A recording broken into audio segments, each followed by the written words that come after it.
Hello, this is Angela Anderson. Thanks for joining me for this acrylic painting tutorial.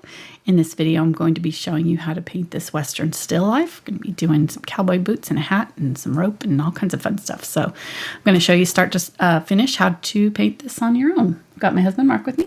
Hey there, everybody. He's man in chat today for our live show. So if you've got questions while I'm painting, you can ask those and I'll try to answer. Let's get started.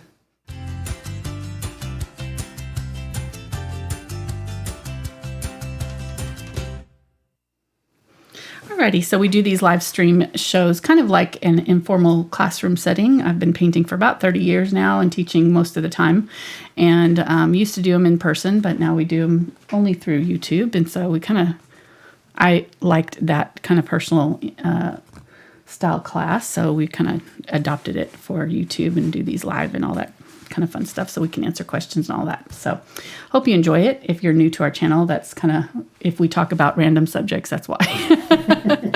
just a fair warning. Mark and I sometimes stray off topic of art. Sometimes it's art related. Exactly. You never know. Sometimes we talk about cookies or, chocolate. Food all the time in chat. Exactly. I'm going to be using a 9x12 inch canvas today. This is our Fredrix mixed media canvas board, and I have coated it with raw umber. You can really use any dark color, black, burnt umber, any of those colors would work. Raw umber is kind of in the middle of both of those two, but anything like that. And that's all I've done here. I started to sketch, I actually sketched the whole thing out and then kind of wiped it off and decided it was pretty easy. So I'm going to go ahead and teach you how to sketch it today too as part of the lesson. It was easy enough. I think we can do it quickly. Sometimes if the paintings or the image is too complicated, I don't draw it on screen because it takes me too long. All right. As far as brushes go, I'm going to probably be using a lot of our Aspen series brushes. These are the Princeton brushes that have the kind of hog bristle type brushes. They're a little bit softer than hog bristle. Hog bristle are those kind of cheap brushes that you can get in multi-pack, but they get soggy in water. So these are synthetic and they won't get soggy. They work really similar and they'll give us a lot of nice texture. We got all kinds of texture in the wood and things going on in this one. So I think these ones will do a good job with that. So I've got some different, just a random assortment of different sizes of smalls, small rounds, and some brights, flats, angle. This is another flat, and then this is the short filbert. So I'll mention the brushes as I use them. And then if you see the red-handled brushes, those are the VelvetTouch line. These are one of my favorites. They're kind of a soft Taklon type bristle, so they're also a synthetic. They do really well. They're probably a little bit softer and will do a finer line than the Aspen series does. So I've got my angle 3/8 inch and 1/4 inch angle brushes for that, for some of the softer blending. And also we'll use the 3/8 inch and 1/4 inch blenders for a lot of our blending today. So, and then I also grabbed a couple of these. I'm not sure if I'll use the 6100 Summit series. They're kind of a softer, just a larger version of like the VelvetTouch line. They don't come in these large sizes though. All right, let's go over colors. I've got carbon black, raw umber, burnt sienna, Quinacridone burnt orange, raw sienna, yellow oxide, Indian yellow hue, Naples yellow hue, unbleached titanium, Titan buff, ultramarine blue. Ultramarine blue. I can tell you already. Ultramarine and unbleached are going to get mixed up in my head all day.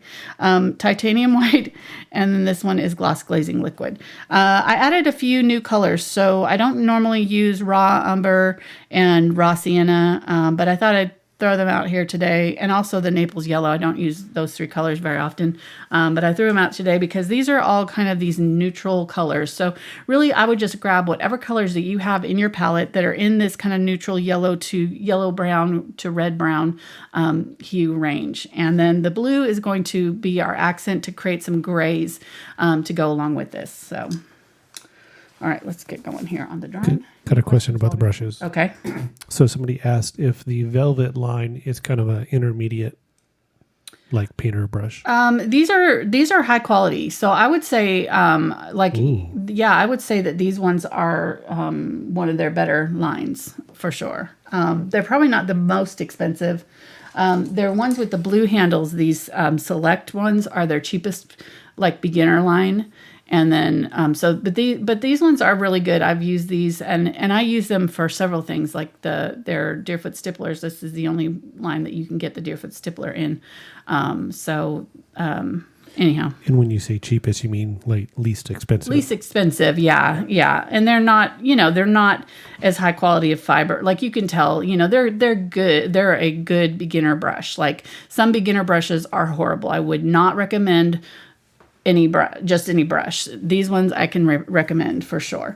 And that's why I work with Princeton. They're a brush sponsor. They're awesome to work with. I was already using their brushes before we made an agreement to, that I would use them exclusively on my channel. I was using other brushes too, but they sent me a bunch of different kinds that I had never used before, like the Aspen, that I had never used these ones before. I absolutely love them.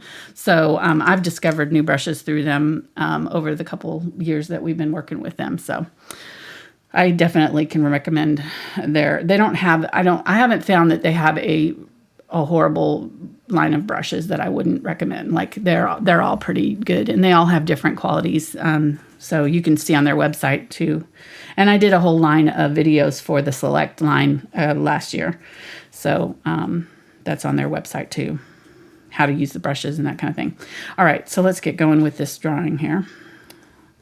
So our barrel is kind of on this half of it's sort of half barrel and half boots. So just kind of split it up that way. Leave yourself a little bit of space in between. The barrel is a really simple shape, obviously. You've got that kind of curved line like this coming out on either side. This side is obviously behind the hat, but you can go ahead and draw it in just to kind of have an idea of where it's going to go. And then the bottom of it is going to be curved. And then the top of it is going to have this same kind of curve. So right here, and then just kind of do a flattened oval right here. It's going to go like that. So there's the top of our barrel. We've got a little bit of a slat coming down here. It's about, I don't know, ½ inch maybe. And then another one, a little bit of space, another one. And these are also going to curve with the curve of your barrel. So don't do them straight across. Do them curved just like we've done this bottom line. So whatever this curve is, then all these slats are going to kind of be in that same general curve.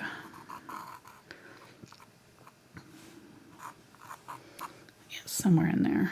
Maybe move this one up just a little bit.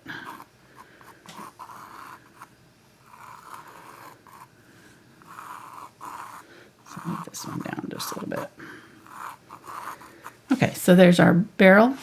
And then our hat is going to set right up in here. And it is right up on top here. So you're going to do kind of like a diagonal line this way slightly. Coming up, and that'll be the top edge of that hat. Round that off. Do kind of a straight line for a little bit. And then this is the edge. Right about here is where this kind of curves back in. And then it does a curve and points down to kind of the middle area of the canvas here. So if we just kind of keep that in mind, we can round that out and point that angle down towards that spot. And then when it gets to about halfway between this one and this one, just before the bottom of this, it curves out this way. So there's our line for our cowboy hat. Basic line there. And it rounds out for a bit. Comes out about, I'll round that out just a little bit more. Comes out about an inch, it looks like, something like that. Right in here. rounds out. And then the top here is going to curve down just slightly and back up and back around. And kind of meets up with this. This angle and this angle are going to be pretty close to the same. This one's a little bit curved, but so something like right in here, there, okay? Then on the inside, you can see that the top of that inside of the hat is right at the top there. So if you do that first, then you won't have it looking weird. I find that finding kind of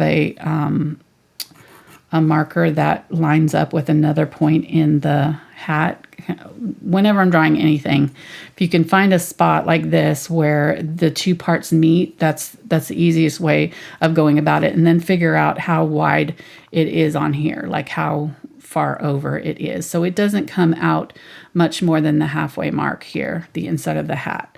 So if I kind of keep that in mind, then I can know kind of where my opening is, and it's real easy to find it. And then if I look at it again and say, okay, the bottom point is about a third of the way up the hat, maybe something like that. If I take it and split it in half, it's not quite another quarter. So it's somewhere in between the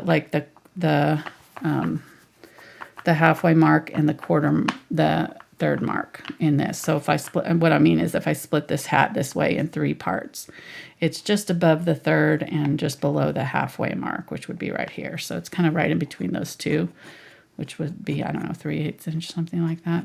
Maybe, is that right? Oh, Something. between a quarter and a half? Is Between a third and a half.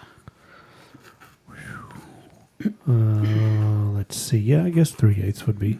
Something like that. Let me get a tape measure. It's fine. It's fine. And then please don't. It's not that important. I'm already over it. I'm moving on. It's okay.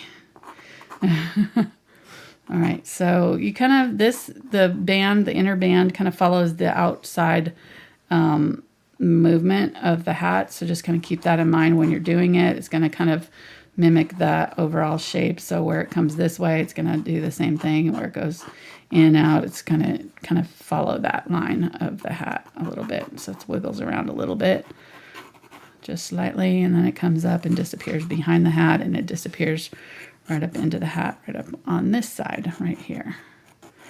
So there we go. There's kind of our, I might make that a little bit smaller. I feel like that's a little bit big.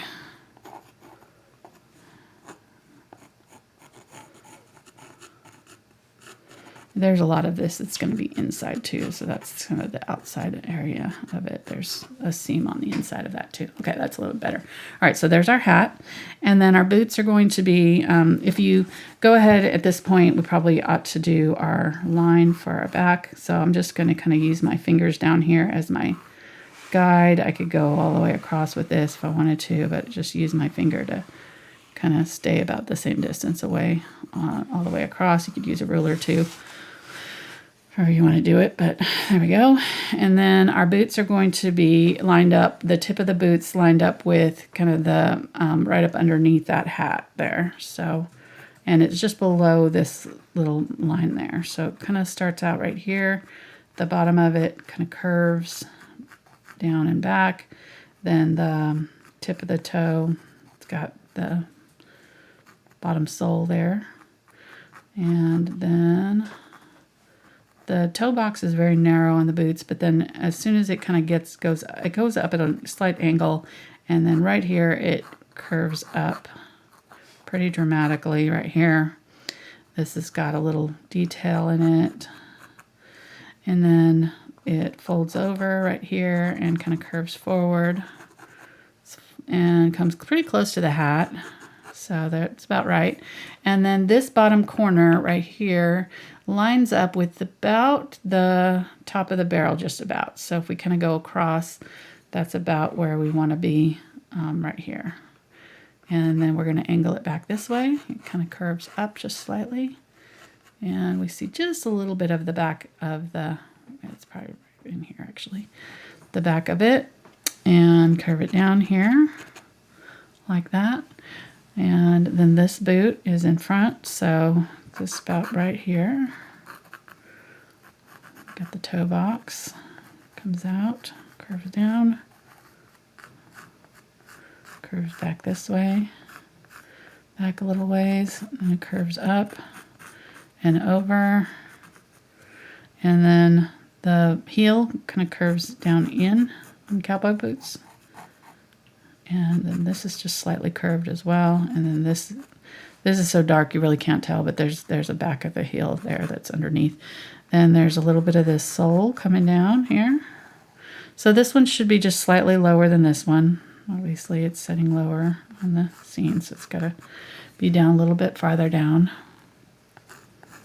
Overall, they're not lined up perfectly side by side. And then looks about right. Our little detail here. And then the back of the boot is pretty short right here. It's got a little thing. This stitching comes around, curves back this way, and it's kind of a wrinkle and comes almost straight up here. And then the top here, this top part is about even with right here. So just kind of measure that out and curve this down, leave an opening like that. This leather strap that kind of comes down here. There's another one here that's offset closer to the back side here. So it's not like halfway down the boot. It's probably almost 3/4, or if you find it's really about the same as before, like 3/8 the way down. And then this line has got some, where these wrinkles are, it's not straight, it's got these wrinkles that give it some character. And again here we've got some wrinkles in the leather that we're going to paint in. All right, so there's our basic shape. Let's go ahead and put in this little strap here on this one.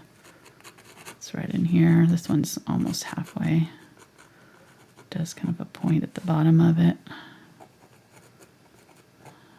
like that. And then right about where this is, it curves out like that and disappears back there. Okay, so there's our seam, and then our rope's going to be setting in here, and it's going to be kind of filling in the gap between these two pieces, going all the way up to the top of that and down and curving around in here somewhere. All right, let's paint. So not too bad, 19 minutes, all right.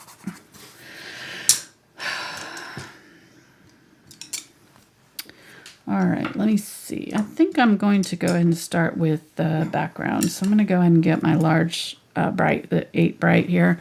I'm going to go ahead and do these slats in the background here, and it'll be helpful if you have a straight edge ruler or something like that to help you do those lines. So we'll go ahead and kind of leave a mark here.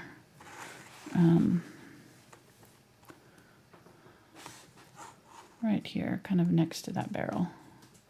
And I'm just going to use this ruler to give myself a barrier to stop at, because I want to leave a little bit of that brown showing, or I can mark it with a chalk, but this will just be easier to do. All right, so when I load this, when I'm doing my wood tones, what I'm going to do is keep it pretty loosely painted as far as the wood grain goes. I want a little bit of modeling or a little bit of like streaking going on with it. So when I pick up my gray or whatever color I want in here, I'm going to just brush it through a couple of times. So I loaded it with this light color, and then I grabbed just a little bit of that burnt umber, and I just brushed it through like 2-3 times. And now it's on my brush, but you can see it's not fully mixed in with that color, and that's what I want. I'm going to set my brush up right here, and I'm just going to lightly kind of scrape it along that edge so I get kind of that wood grain. And of course this background color is pretty light, this whole background area, so it's fine if we if we kind of really fill it in for the most part on here. But I do want to leave a little bit of that background kind of showing through like that. Okay, so there we go. I'm gonna get a little bit of that darker color up in the corner.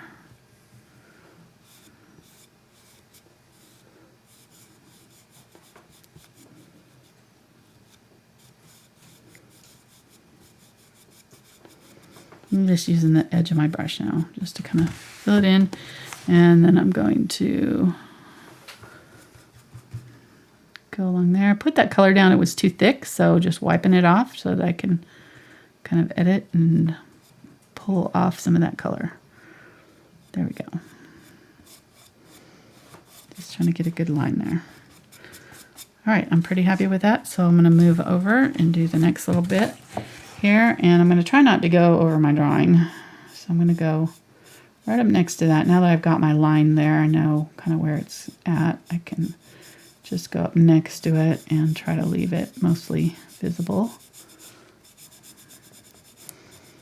And I'm doing it sketchy though, because I don't want like a solid line right there, because then I'd have to blend it into what I'm doing, you know, on the wood.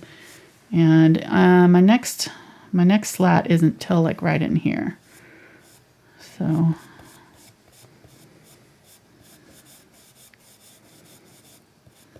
keep it light. There we go.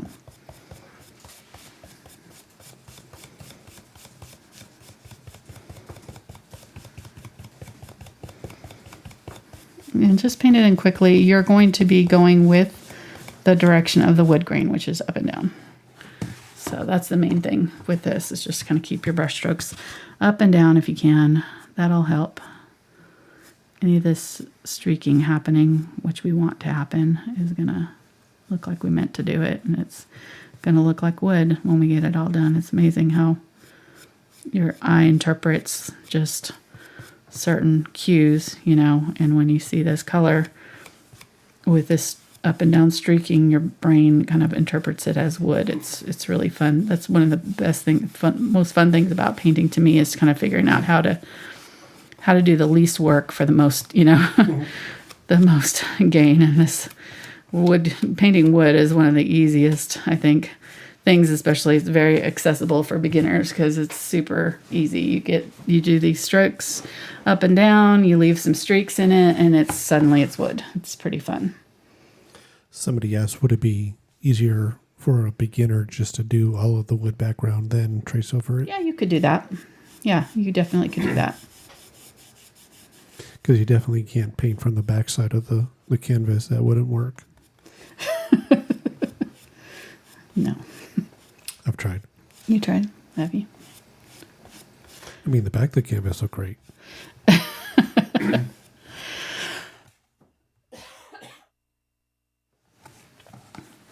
Yeah, no. Every now and then I'm picking up some water. I'm using both the Titan Buff and the Unbleached Titanium. Really doesn't matter. They're pretty interchangeable. You can see that this one's just, the Titan Buff's just slightly lighter, maybe a little bit more kind of gray. So I just figured that it'd be good to have both of them to kind of throw in here. And I'm going to get a little bit of the raw umber, because I didn't use it over here yet, and just kind of throw it in here for just an added color here.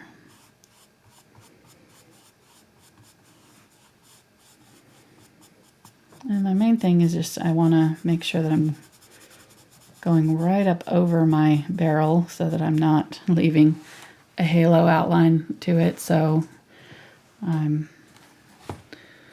maybe going over my line just slightly so that I don't, when I do paint it in, I don't have this weird outline around the object. Okay, that's good. Let's go ahead and keep moving on here. I'm spending too much time on this. We want to have plenty of time for our hat and everything. Not that we're timed or anything, but, you know, I know you got stuff to do today. So we appreciate you guys hanging out with us with our live streams. It really makes it fun for us. I know you've got stuff now that the weather's getting nice here, we're, doing garden stuff and getting outdoors more often. So, especially since we didn't get to do much of it last year, as far as visiting and going places. So, we are already planning on 2023, where we're going to go. I'm sorry, 2022, where we're going to go in 2022. So, we're planning to hopefully having some information about an art retreat for out in Europe for us soon. We haven't nailed down the details of where it's going to be and when exactly yet, but we're talking over some of that. So if you're interested in that, you might join our newsletter. We're also going to have a Mother's Day sale on paintings. I'm going to be putting a bunch of my paintings in my Etsy store this week, and we're going to have a good discount for Mother's Day, kind of as a bonus. It'll run for 1 month, but it'll be released on our newsletter. So if you're interested in that, thank you. Yeah, thankfulart.com. Whoops, let me remove that.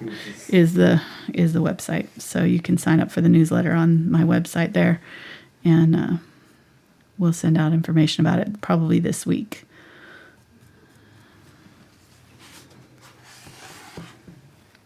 If that's something that you are interested in.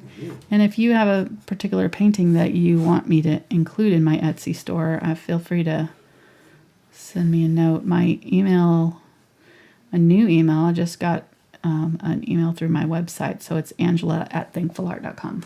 Pretty easy to remember. Yeah.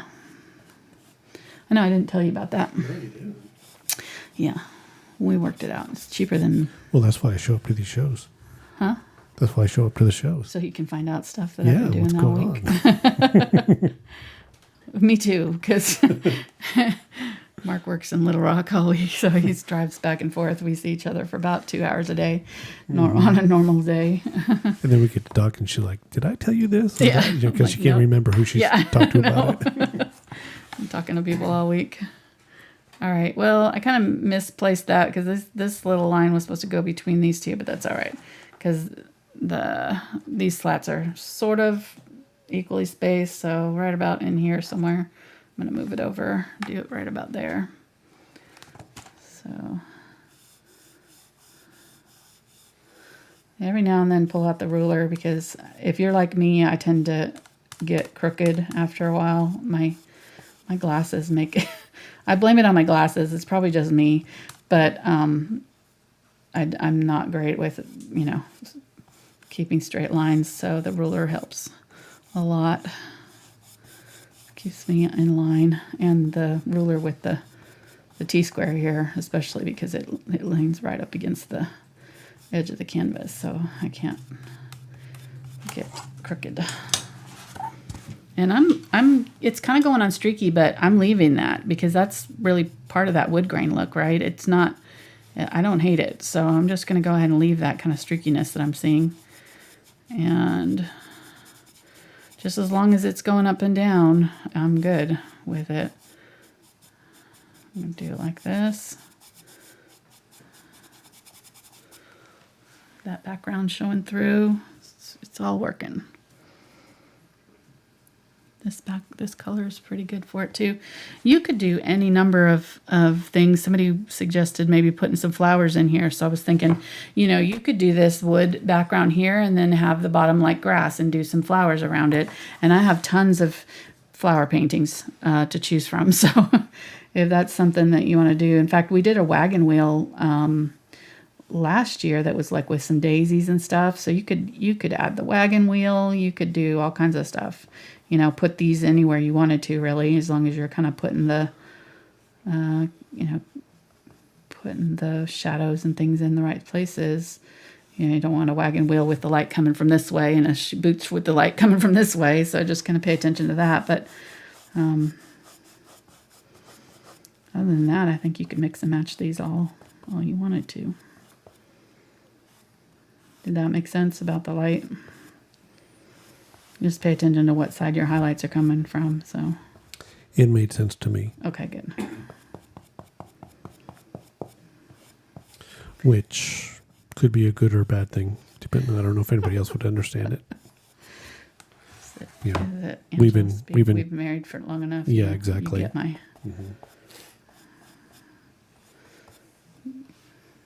I know what you mean. all right. I'm gonna go ahead and paint over the road there just in case. Unless it's on Tatooine where they have a couple suns, so it could be coming light from a couple different directions. That's true. That's true. So it depends on what planet you're on. Good thinking. Huh? See? Yeah. Good point. All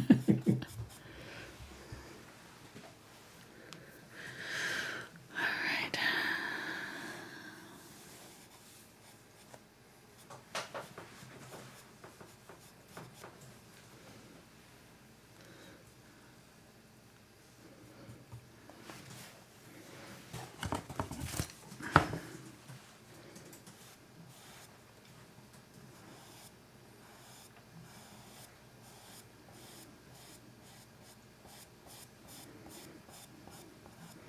All right, so I'm just going to keep on adding here. Again, putting in my boots. Now this area is a little bit darker, so I'm going to go ahead and add a little bit of Ultramarine Blue to my burnt umber. And do this area with a little bit of that darker color. Same basic undertone. I haven't cleaned out my brush, so I still have those lighter colors with it, but I'll have a little bit of a darker tone. I'll go ahead and put some of it on here too, because it kind of bled over. That shadow is all in this area. And which brush is that? This is the 8 Bright in the Aspen series.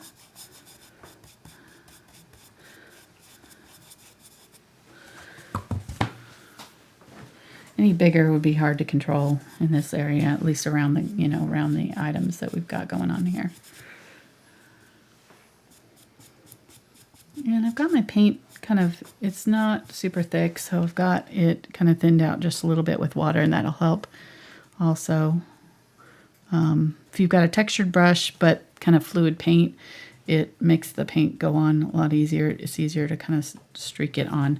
If you have a soft brush, you could use a thicker paint and make the paint skip around that way. Drier paint will skip also. So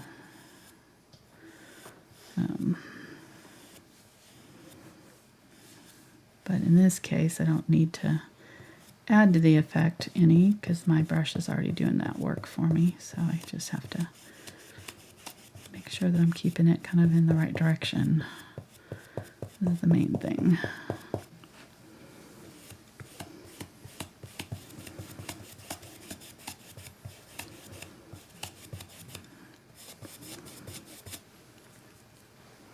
Just got a little fly stuck in my paint there. Good. I know. I want to smush Good. them. The little fruit He's flies are like flying in our faces and driving me stuff. crazy. I had one trying to go up my nose the other day when I was doing something, and I was eating. I think I was eating dinner, and it just kept trying to fly up my nose. I was like, seriously, dude, no, go away. Oh my gosh, they're so annoying. And they're so little, you can't see them. Like, we can, but, not see them until they're in your nose.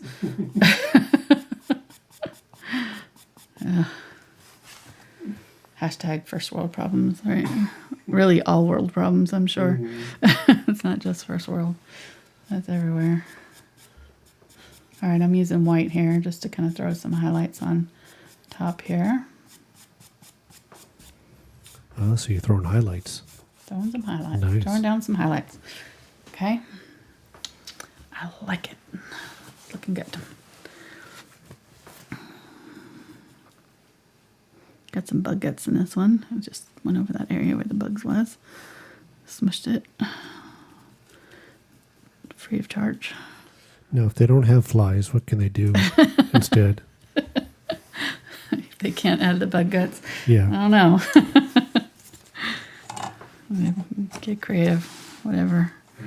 whatever you got on hand probably work, I would say.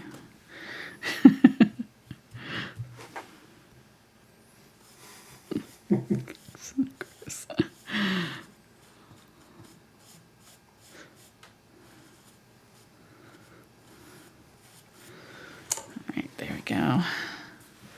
And again, I'm not being super scientific about this, so there's probably not. Yeah, and then I'm gonna have to do another one over here, aren't I? Just one more way back here. Yeah, definitely didn't space these out like the picture, so we're okay. I'm not worried about it. It's totally fine.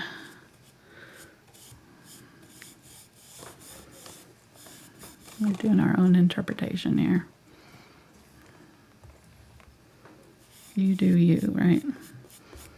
I always love it when people ask me questions like that online. What if can I do this if I use, XYZ color or this different brush or whatever? And I'm like, yeah, I'm not there to tell you not to. So, like, yeah, you do whatever you want with your art.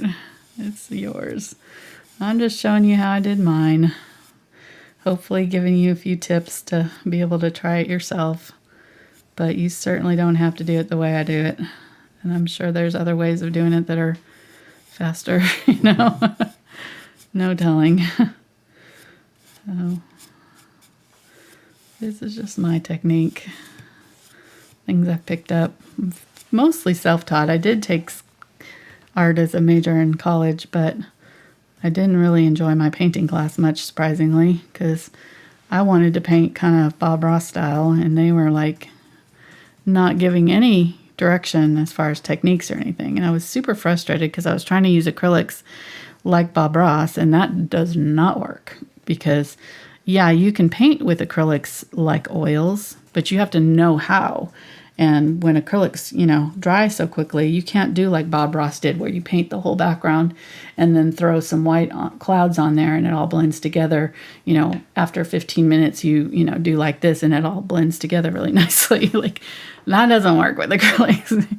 You have to blend as you go with acrylics. So I didn't know that, and nobody was teaching that. The college professors weren't teaching that. So I was very, very frustrated with it, and I almost gave up painting altogether. I dropped out of my painting 2 class after just being like, I can't do what I want to do. I didn't really like watercolors, and I didn't like acrylics and I couldn't afford to buy oils, so I was pretty stuck, and I didn't really know what to do. And then I kind of started doing decorative painting, and I did that for a long time. It was like during the 90s when the one-stroke flower boom kind of hit, and you all the wood crafting things, and I did that for like about 9 years. And if I painted one of something, I painted 12 of them. Like, we painted in multiple sets, and we went all over Arkansas did shows, and those outdoor shows where you had the pop-up tents and all the stuff and the little button covers. Anybody remember button covers? Yeah, I did those. Those were really popular. And Mark had a little wood saw, and he would cut all my pieces out for me. He was really good at it. And so that's how I kind of got started with painting. And then I really got burned out on it because there's only so much you can do with that kind of art, and I was tired of doing repetitive stuff, and I was making like maybe $10 an hour, if that, after all the labor and then the setup and then the fees for the classes and the everything else. I was probably making less than $10 an hour, and so it was just like, this is no fun. I just wasn't having fun with it anymore, and if you're not having fun, what's the point, right? So I kind of stopped doing art for about 2 years, and then we went on a trip to France, and I just saw all this beautiful art, and I was like, you know what? I really want, I want to do that. Like, I wanted to do it. I just didn't know how to, and I had remembered, how frustrating it had been in college to do the kind of canvas paintings, but I was like, I think I could do it now, because I'd spent 9 years painting other stuff, not canvases, but, you know, other stuff. And then when I went back to painting and started doing the stuff that I had originally wanted to do in college, it came so easily, but it's because I had built up the skills, you know, on all these techniques. So that's why I do these classes, because I'm like, you know, if you know the techniques, you can do whatever you want with your art. You don't have to do this kind of art. You can do anything you want, but, you know, you kind of, it does help to have those techniques. So I just teach, you know, different techniques, different classes, different styles. We do all kinds of different styles. Sometimes I do, like, we'll be doing a palette knife painting in a while, you know, next month, and, you know, just different things so that you have options, you know, that you can do whatever you want with it once you learn it. So, all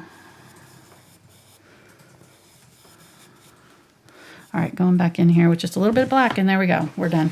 I don't really love the spacing of that because I don't like that it's lined up with the back of that boot, but it's all right. We'll live with it. We may have to put a little line right down in here once we get it done. We'll see how far over that boot goes.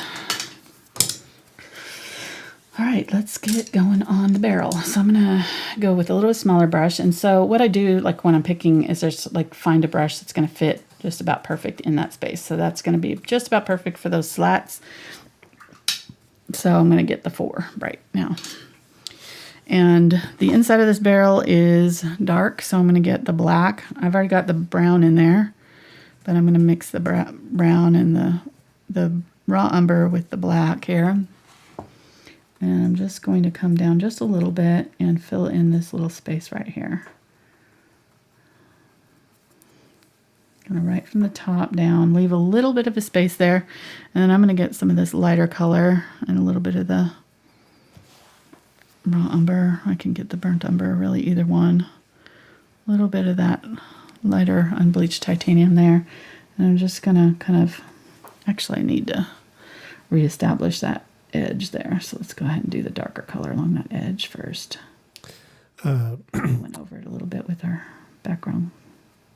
I'd like to know what level would you put this painting at?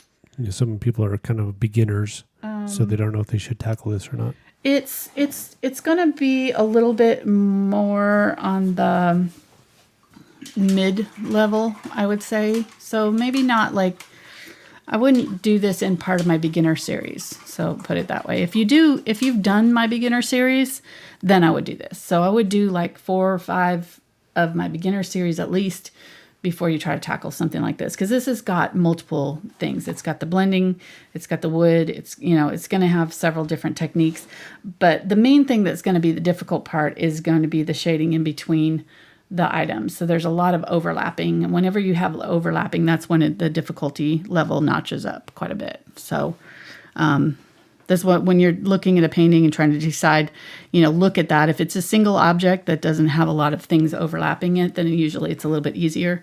You know, if I've got a rose, you know, it's a difference between a poppy that has like 5 petals and a rose that's got like 25 petals. You know, the rose is going to be that much harder because it's got so much overlapping.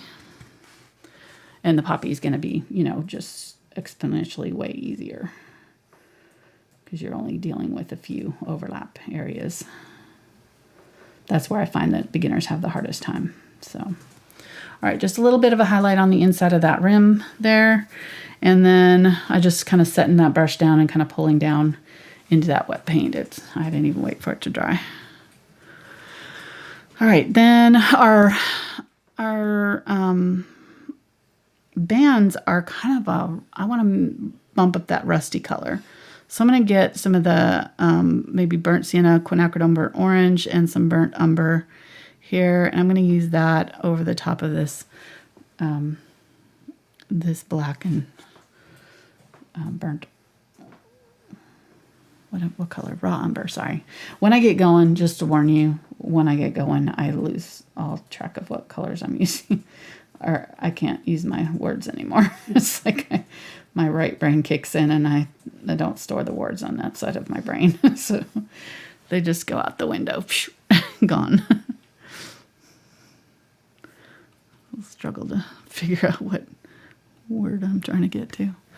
All right, I'm going to add just a little bit of a lighter color, so I've got a little bit of a shine. There is a shine on here, so I'm just going to use this. There we go. Just use this in my shiny areas. It got a little bit of that yellow oxide that I mixed in with it. There. Okay. So let's go ahead and do that. I need to go quickly. I'm taking too much time with this. This is one of the easier parts of it. I'm going just outside that barrel with this too, because that band kind of wraps around the outside of the barrel, so it's not in line with the wood. So there's just a little bit of an overlap right here where it comes out. So just go ahead and bring it out just a little bit. If I can get it to, come on.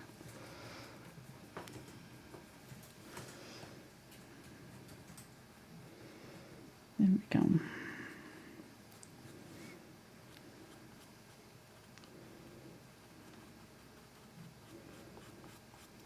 Okay.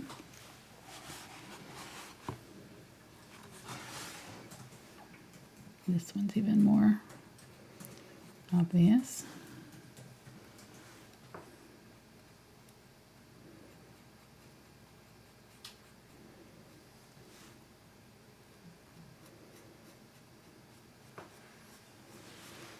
I'm going back in now with the black and kind of adding it to that outside edge. It's darker right there.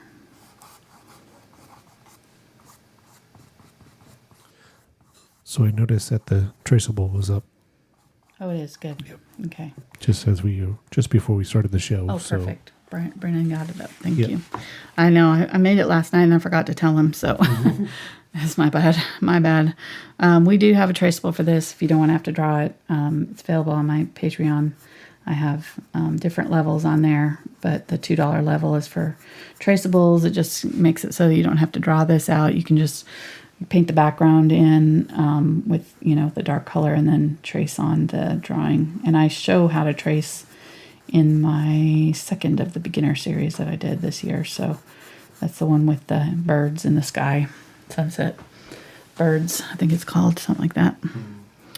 But yeah, they're available on patreon.com/AngelaFineArt. So if you are looking for that, makes it so you don't have to know how to draw. And some part, some people, that's the part that they don't, they just want to get to the fun part and paint, which I totally get it. I'm the same way. Play video games? Right. Oh, sorry. No. You said get to the fun part, so I was confused for a second. This is the fun part. And Oh, okay. okay. Getting some of the lighter color, and I'm just going to kind of skim it across here. This metal has got some shine to it. But it's got some texture too, so you can I'm just kind of dabbing it on, so it's going on kind of mottled a little bit. And then use the brightest color where you want that highlight to be the brightest. So putting that color down first where I want it brightest. And then as the paint is kind of out of my brush, then I kind of pull it over into the areas where I want it to blend in, blend out.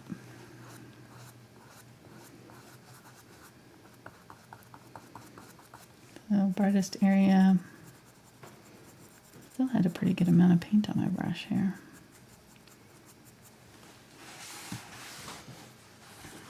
And this is probably too far over, but I just ended up having quite a bit on my brush there, so just used it up.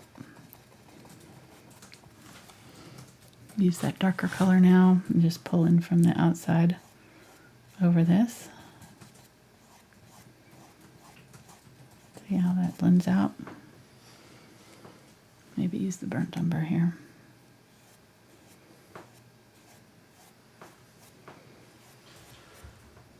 And I know in your Amazon store, and you've talked about it before, the book Drawing from the Right Side of the Brain or something like that. Mm-hmm.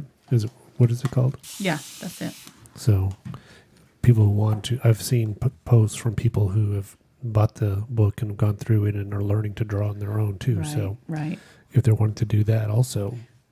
Yeah, I would say that learning to draw will help you tremendously with your painting. So it's not necessary, but it is definitely, if you want to paint realistically and you're serious about your art, I would learn to draw right alongside the learning to paint, because those two do go hand in hand. Learning to draw isn't really about it's learning to observe. That's what you're doing when you're learning to draw. You're learning to observe accurately and represent what you're seeing. So, and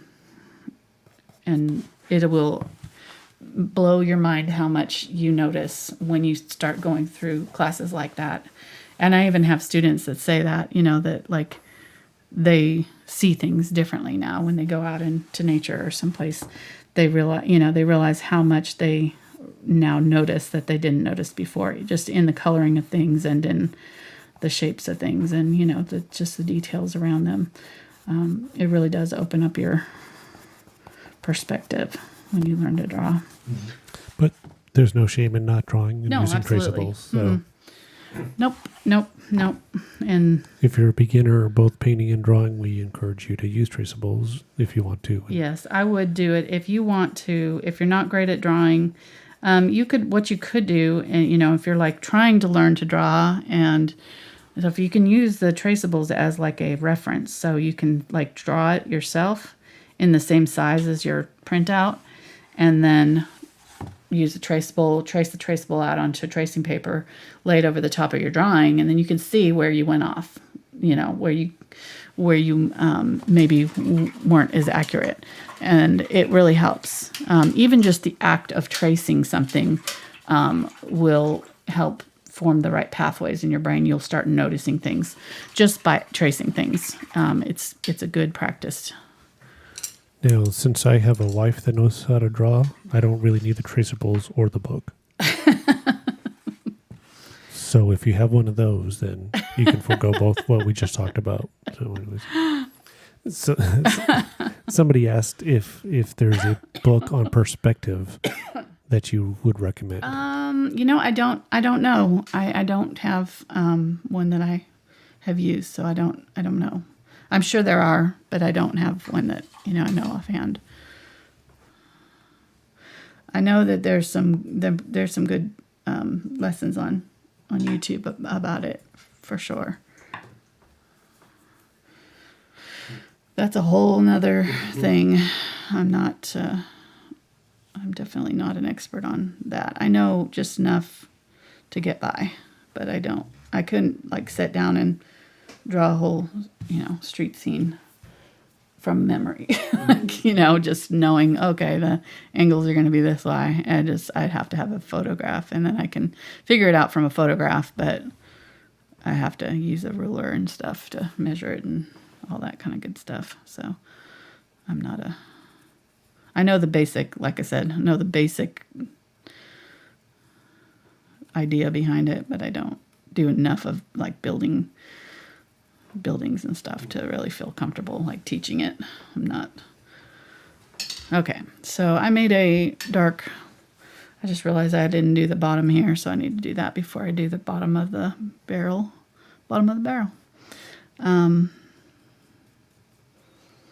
All right, I'm going to use the burnt sienna and so just use a different wood tone here and kind of just drag it out this way. I'm not going to worry about where the line is. I'm just going to kind of do this, and then let's use the raw sienna with the burnt umber. Again, just, not really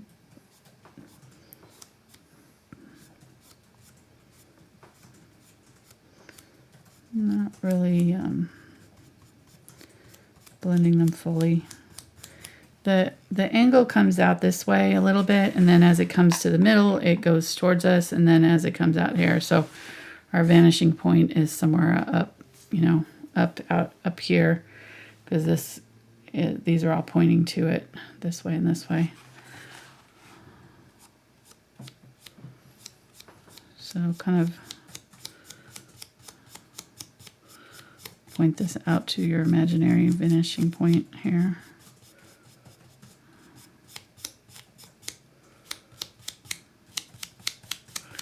And then as you get towards your middle, just go straight down.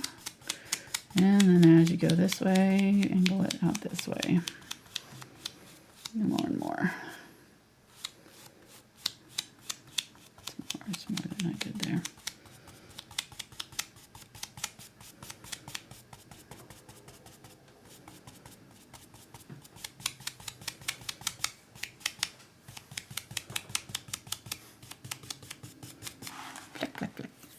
Okay, good. Let's get some yellow. A little bit of our unbleached titanium. A little bit of that burnt sienna color there, and I'm just going to use that to go over some of these areas. And now you also have a video where you painted some cowboy boots with flowers in them. I did. So if you want to kind of give it a lady twist to it, they could replace these boots with those boots. Yeah, absolutely. And you could just add flowers to these boots. So what? There's plenty of room to add some flowers over the top there. You can make them a little shorter if you wanted to. Man, what's a good cowboy name? Rex. Rex. Trying to think of the old westerns, if there were any standout names. Butch. Bo. Hoss. I can do this all day. Should I be concerned how quickly you're coming up with I all these cowboy names? What? No. You seem to drift off. You drift off there for a little bit. Cowboy. Imagine a cowboy boyfriend. Yeah. Book boyfriends.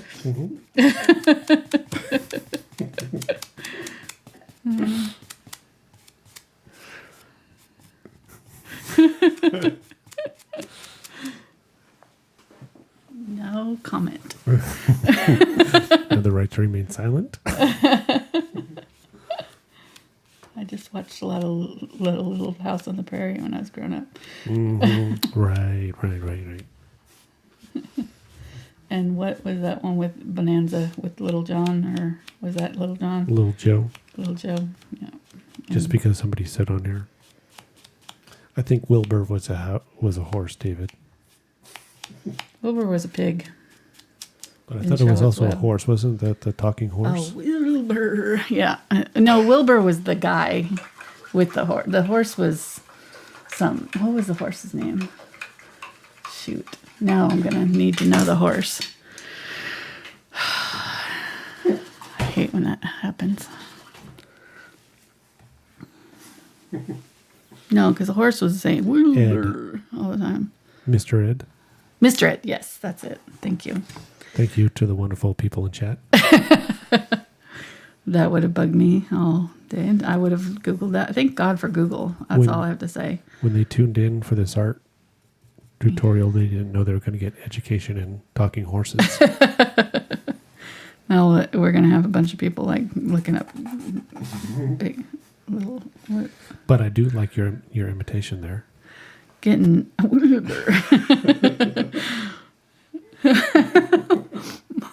okay, using black here, and I'm just going underneath that board and just darkening up that seam right there. Just making sure it's nice and dark where those two meet. Yeah.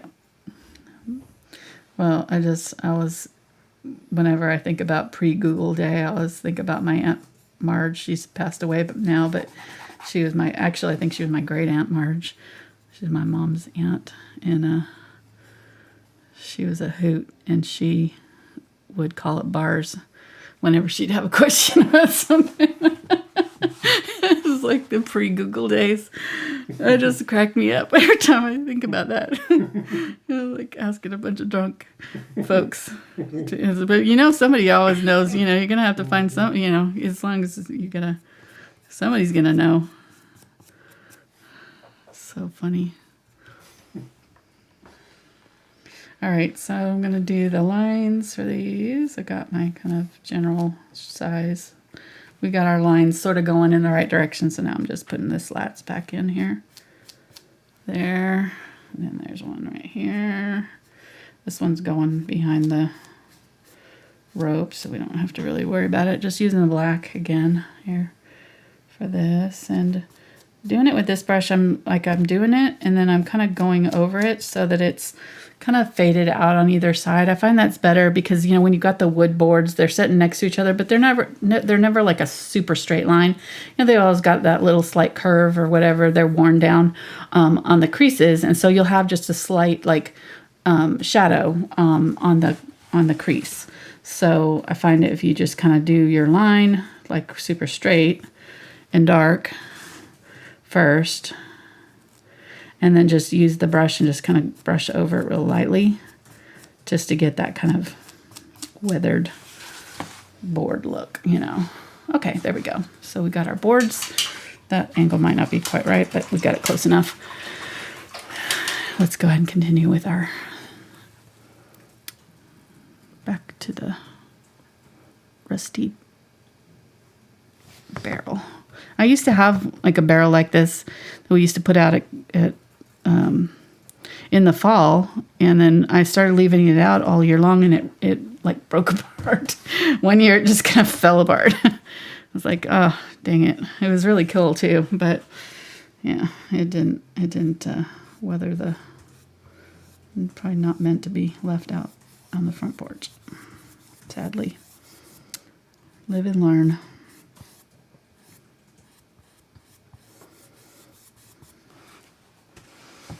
I don't know if you even remember that.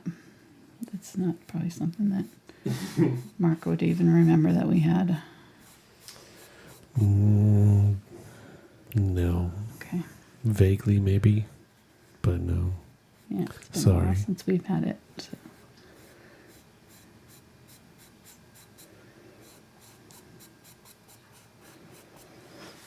Okay, using a dark color there. Again, just kind of blending it into that wet paint. I put down the kind of medium tone color first, and then that paint's still wet, and I'm just blending into it with this darker color. And going along that bottom edge with the really dark color. And then we'll also add a shadow to the wood on the ground, but I'm not going to do that right now because it's still a little bit wet, and I'll probably do all my shadow at the same time once I get my boots on here. We'll just glaze it on. All right, so then I need like a little highlight on here. I'm going to get a little bit of that red, the burnt sienna, a little bit of my unbleached titanium here. And I don't even know where this is supposed to be. I guess it's right in here somewhere. Right in there. I'm definitely not going with my drawing. So there, wipe that off, and then I'm just going to kind of use that wet paint to kind of pull down in. It's still wet below, so I'm just kind of set that highlight down along that edge, and then just kind of brush it in and dab it into it. Okay, there we go. So brightest highlight right here. In fact, I'm going to go back in and do it again and use what's left on my brush here, just kind of toning down that white, and I'm going to use it to very, very lightly dry brush on some highlight on that part of the barrel right there. There we go. Now we got that shine on there. There's a little bit of it right here too.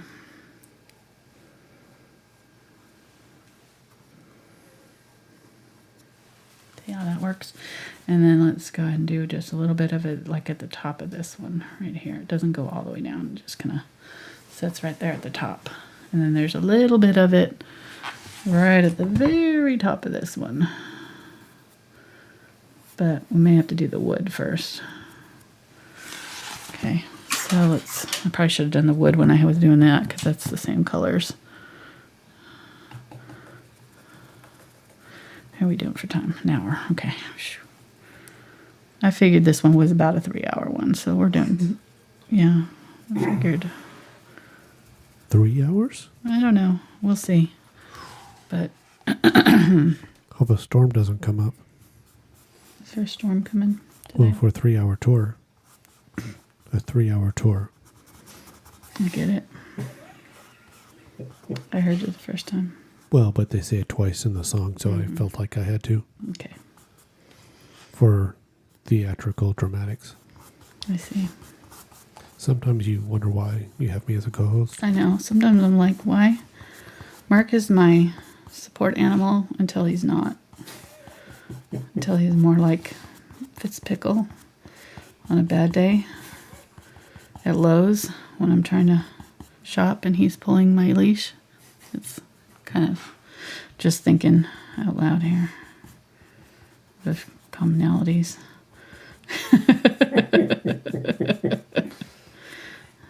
Don't know.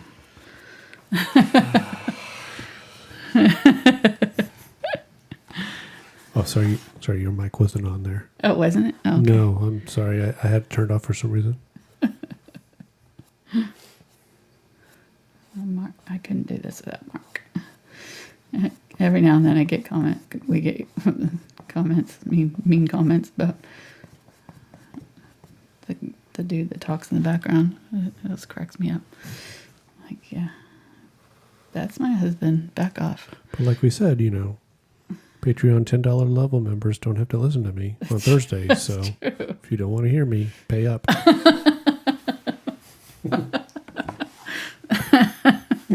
There is a way for you. We made it easy for you.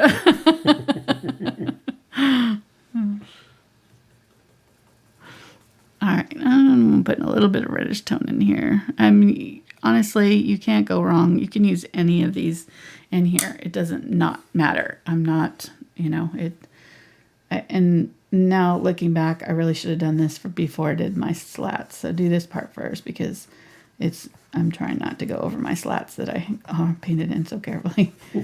So I'm kind of regretting the order of painting here. So I'm just going to go ahead and go across here and try not to go over my flats. Fortunately, there is kind of a little bit of a darkening underneath the slats, so I can go up to it, but not right up to it, if that makes sense. Somebody would like to know what were the last colors you mixed for the barrel there? I used burnt sienna and white right there, but like I said, I'm kind of just using all the browns here and different streaks of all the different browns here. This area's got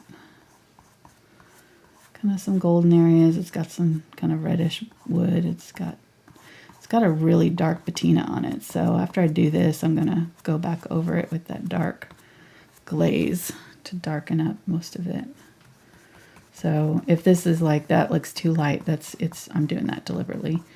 When you're glazing, you have to kind of have a light colored background for it to work. So I'm kind of going in with sort of a lighter toned area, and then we'll go over it with a thin transparent layer. That's what glaze is, just a thin transparent layer of the dark color, and it'll give it the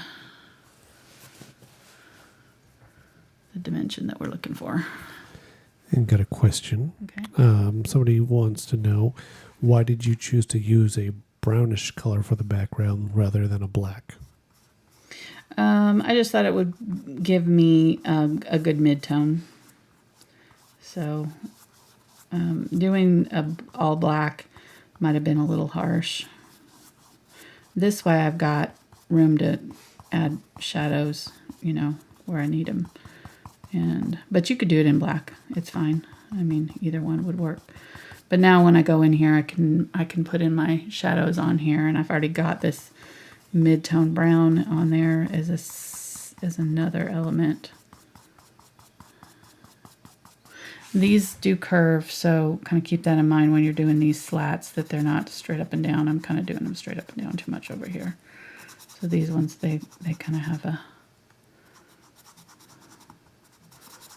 these ones are straight up and down right here.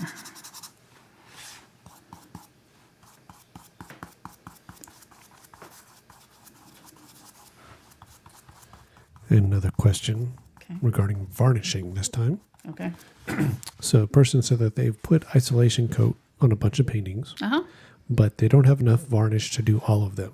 Okay. So is there a time limit or how long they could wait till they varnish? No. No. No. No. And for they didn't ask us, so is there any special storing things they should keep in mind if it's going to be a while? I still wouldn't put them face to face, even after you varnish them. So that's the only thing with acrylics. You don't want to put them face to face because they will stick to each other, and then you will have a lot of problems. Okay. So, so we've got that super bright highlight that we've got on some of these. So I'm going to go ahead and get the white and some of this unbleached titanium white, whatever, and I'm gonna wipe most of it off. So this is what I was talking about with dry brush. So I'm just gonna use this brush with just the wet paint, but the brush is fairly dry, and I don't have a ton of paint on my brush. That's really important with dry brushing, and so I'm gonna just kind of, I still have too much paint on there. Just gonna drag it. There we go, and see how it's breaking up. That's what we want.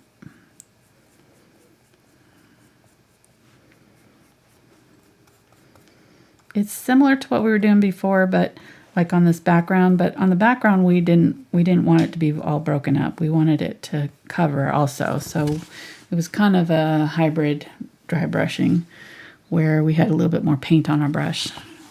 We're still kind of putting it on in this similar fashion, but it wasn't as broken up as it is here, where we've got a ton of the texture showing through. Okay, so there we go. And then I'm going to let this dry completely. We'll work on something else and we'll come back to this and glaze it later. And you can see that I've left this kind of area dark because that rope is right there. So it's already going to be dark. I didn't really put in a lot of that color. I'm going to go ahead and grab some of this light medium brown here with the unbleached titanium though. And I noticed that there's some of the light down here that I didn't do. There we go. Okay.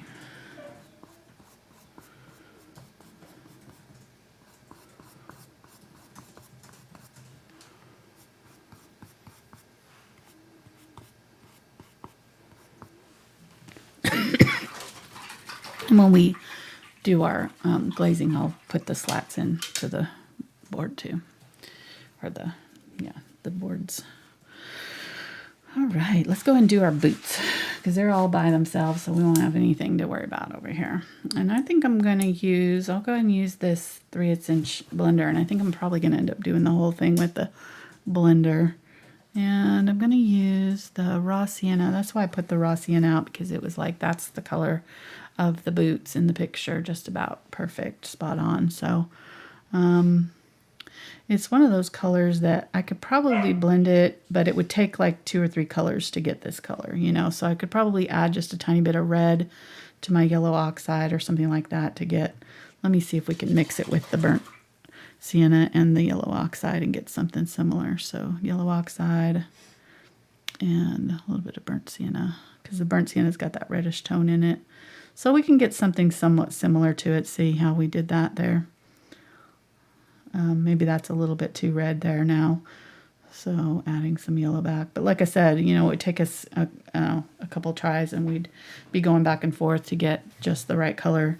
So this raw sienna is, if you have it, just use it. If you don't, then, you know, mix your burnt sienna and yellow oxide together and you can get something very similar to it. All right, so I'm just going to go ahead and start laying in. We'll start on this back one since it's going to be overlapped with the, it'll be behind the other one. And I'm just going to lay in my color here. And if you find your color is really transparent like this, I guess that raw sienna must have some transparency. Let me see what the transparent level is on it. Well, it's on the opaque side-ish, but going over this dark color, it's not one to cover very well. So I'm going to get some of that Naples Yellow Hue, because that's the other color that I saw in here. And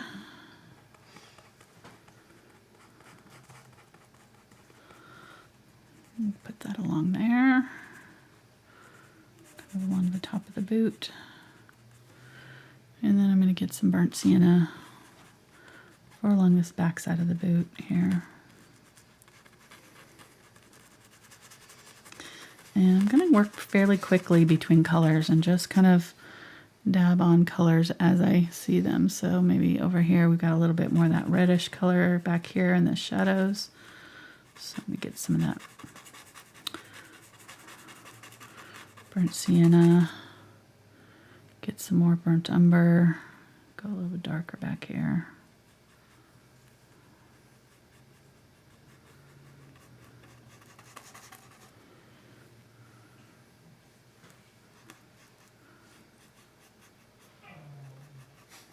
My dog in the background. I don't know if you can hear that on this little bit. Oh. Making noises back there in the other room. I'm just going to go ahead and go over that seam there. Not worry about it.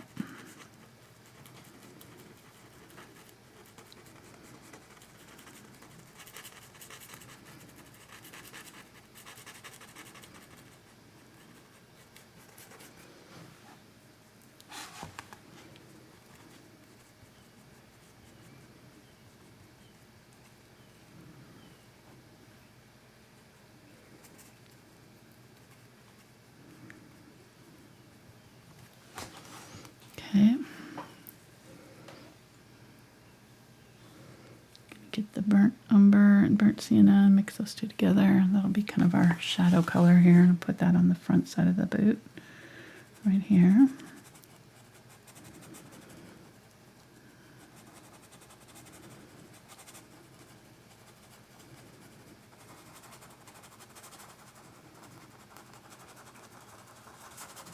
Okay, and then get a bunch of this lighter color and just kind of blend it up into it.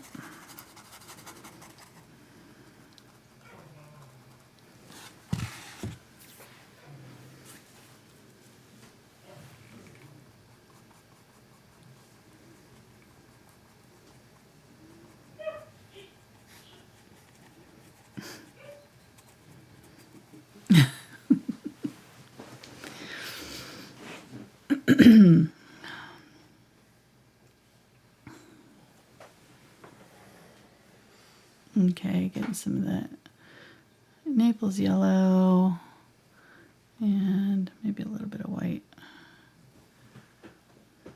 And just using it to dab over this and put in some of my highlight areas while this paint's still wet. Just kind of blending into it very lightly. Because I don't want to lift the color. It's still pretty damp. Just kind of adding those little creases and things that I'm seeing with that highlight color. Hi, Fitzpickle. What are you doing? Can you hear the tail hitting? Hi. He's learned to control where the tail's hitting. Doesn't bang it into everything anymore. He's about to be 1 in May. Are we going to do a dog party for him? Like a dog birthday? I think I have a business trip that day. They had birthday cakes at that dog bakery in where my son lives. Dog birthday cakes and all kinds of different. I'm like, I don't know. Are we those kind of people? Maybe. I probably want to be, but... Oh, I know what kind of person I am. Exactly. So I have to temper my weirdness with... No, you don't Mark's have level to. of tolerance. No, you go all out. Yeah, no. And then I get the judgy eyes.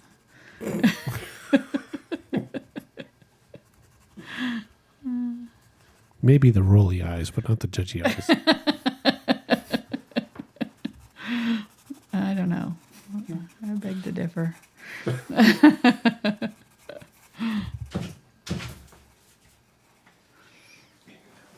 Yeah. All right, so I'm trying to put these on pretty as close to accurate as I can. I think I've got too much yellow in them right now. I think I need to, add a little bit more of those more reddish tones to this to get the right settled color there, that kind of taupe or that toffee color that I'm seeing. But I need to, so I've put several layers down right here, so I need to let that dry before I try to add more and more and more. The temptation is to continue to work in one area and complete it in one go, but that really doesn't work with acrylics. You need to let them set in between layers and dry, because they get to a point of kind of critical mass where they just won't accept any more paint and they'll start to lift. So you don't want to get to that point. I've been there, done that. It's not fun. Getting some of that burnt sienna mixture. I'm just going to put it in that little decorative area there. This area is definitely dark. I'll use that burnt sienna down here where that boot is overlapped. And down in the bottom here.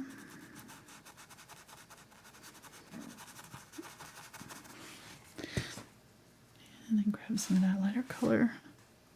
And this toe area has a lot of that lighter color. And I think I'm going to switch brushes too, because I feel like this one's just a little bit too big for what I'm trying to do here, and especially in these little spots. So I'm going to go switch this out with the 1/4 inch version of the blender. Get some of the burnt umber with the burnt sienna color. I started with the yellow base color, that raw sienna color.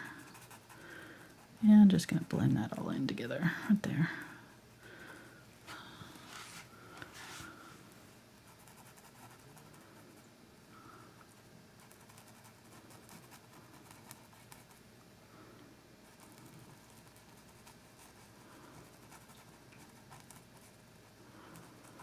And then right in here where that light color and the dark color is meeting, I'm just going to get that dark color here and just kind of blend back over that transition area just to try to kind of blend those together a little bit. This is definitely lighter than when I have it right in here.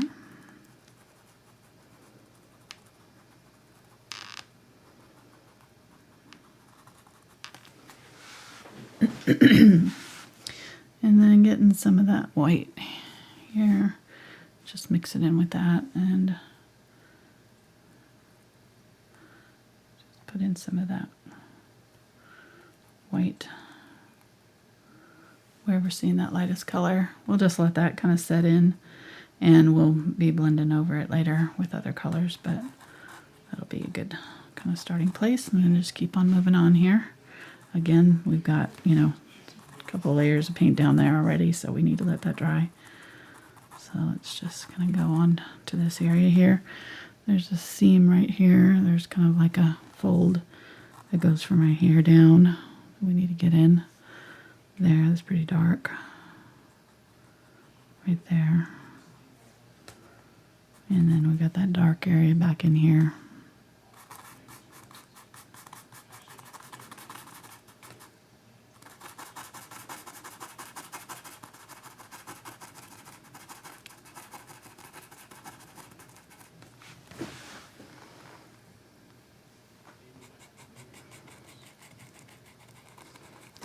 This is dry now, so I'm putting a second layer of burnt sienna back here.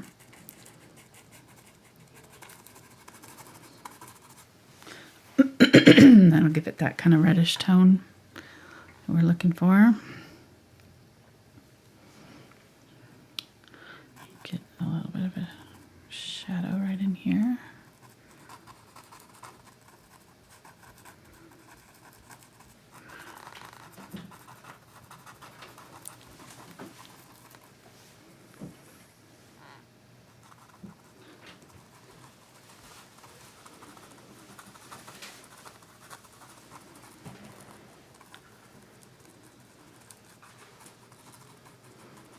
And anytime you're blending one color into another, what you can do is just put the color down where you want it brightest. So let's say we're going to go in here, right? We want this toffee color in here. And then I want the dark color to blend into it. So I'll get some of that darker burnt umber, burnt sienna color on my brush. And I'll put that where I want it darkest. So like just right down here. And then lightly go up into, and I can wipe my brush off if I need to, if I have too much paint on here, but I don't. I didn't load up too much of it on there. And then just lightly go over that area, and very light touch where I want them to kind of blend together. Because you don't want to pull off the paint if you, especially when it's wet like this, if you blend it too hard while it's wet, it'll just pull it off. So just want to kind of dab over where those two meet and make sure you've got a good blend there. Now, are you using the 1/4 or 3/8? 1/4 inch. I 1/4 switched to the 1/4 inch. Okay, thank you. I did mention it too, so I remembered to tell people. If you're wondering. Well, You I were think probably I'm not in rubbing here. off on a lot of people. Why? They weren't. Well, obviously they weren't listening either. Nobody ever listens to me during the shows. I think. What? Did you say something? Huh?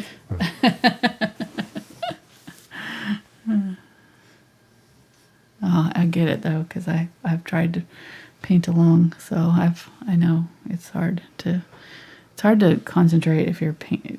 I don't know how people do that because I've tried it. It's not easy. So I would suggest if you're wanting to paint this to just watch the video first, take notes on the colors and things.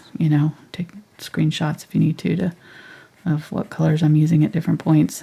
Take screenshots of the palette and zoom in and mark the blends because, now that I've used this multiple times, I don't know what I've probably mixed into it other colors and things, which happens.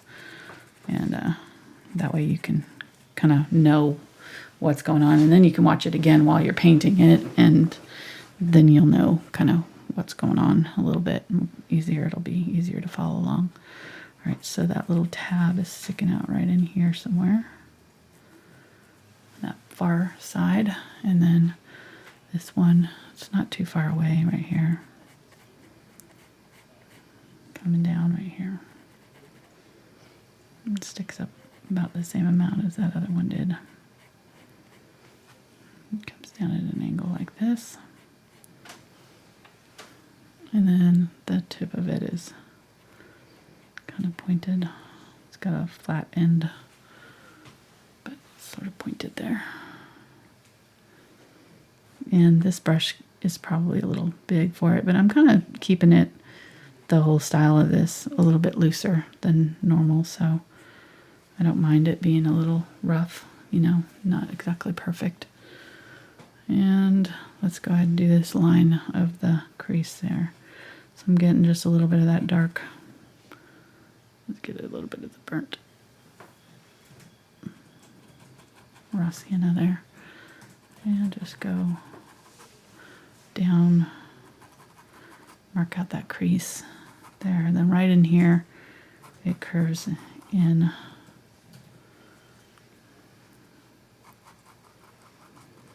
Like that. And then back out.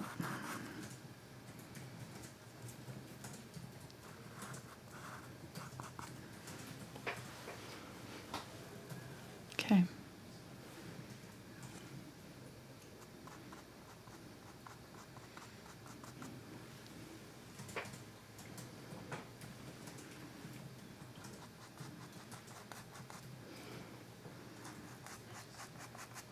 Here's those stitches for that detail right there. Okay, let's just move on. I'm gonna get some of that darker color, a little bit of this white here. I need to spray my paints. They're starting to get dry.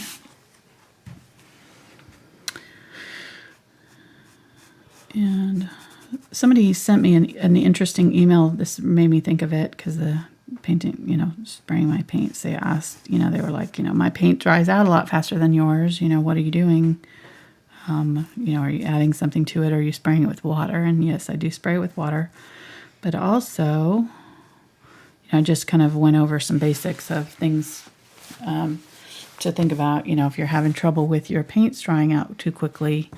And it turned out that she had her window open while she was painting. And so that's a, huge, like any kind of wind, any hot, really, really hot temperatures. So if you're like on a room that gets a lot of sunlight, you're going to dry out faster. You have sunlight coming in on your workspace, or like in our case, we've got a lot of lights in here, so we lower the temperature in the studio before I start painting so that it stays cooler. We have the AC running, but we try not to have the AC running during the show just because it's blowing air on here. And anytime you're introducing airflow or warmer temperatures, humidity makes a big difference. So if you've got a really dry area that you live in, like the desert or something, you're going to end up needing to spray more often with your paints, with water to keep them moist as you work. So there's just a lot of different, things that you can do to kind of keep track of that. There's a lot of different factors, but it turned out she had her window open, so that definitely is going to dry out your paints faster. You can't paint outdoors with acrylics unless you're using like an open acrylic medium or something like that, or the gouache acrylics that are meant to be reactivated. Well, actually, I don't think that you can reactivate the gouache, but sorry, never mind. Don't forget I said anything about gouache. That's a whole nother thing. But yeah.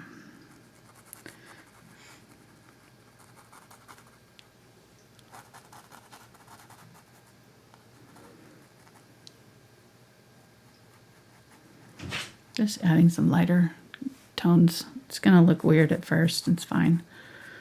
It always does before you blend it. It's what I call the ugly stage. You kind of have to go through this stage to get to the good part. So, sometimes you have to make it uglier to make it better. So I'm just making it a little bit uglier here just to get the values where we need them to be. We need some lighter tones in here. So we've got to add those in, and then we can blend them back out.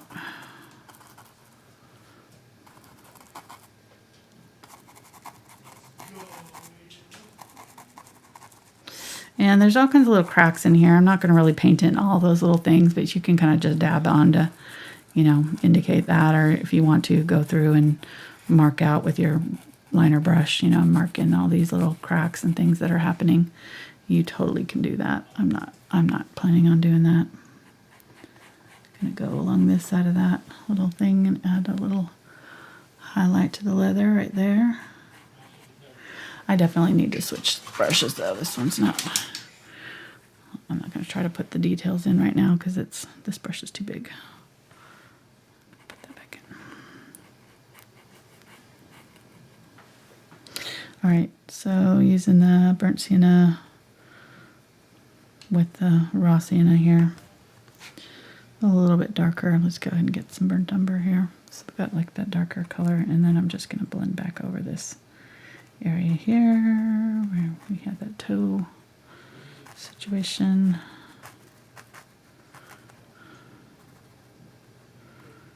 Just put in the transitions between the colors. So we're just blending out kind of the midtones between that light and the dark area. Going over what?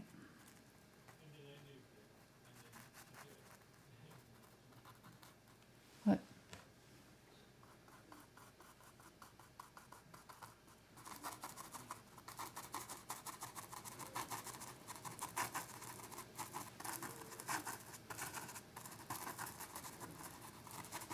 What? Oh.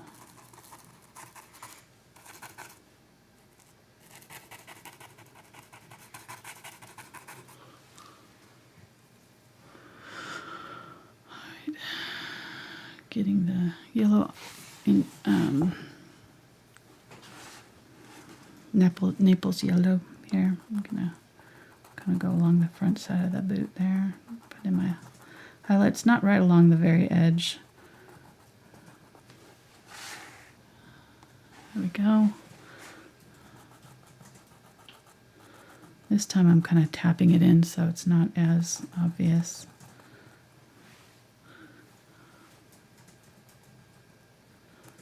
Just a little bit more textured.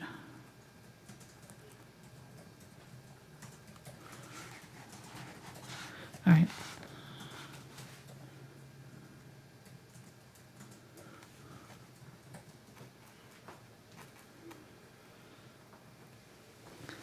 Let's go ahead and do the second boot because we're going to spend all day on this one.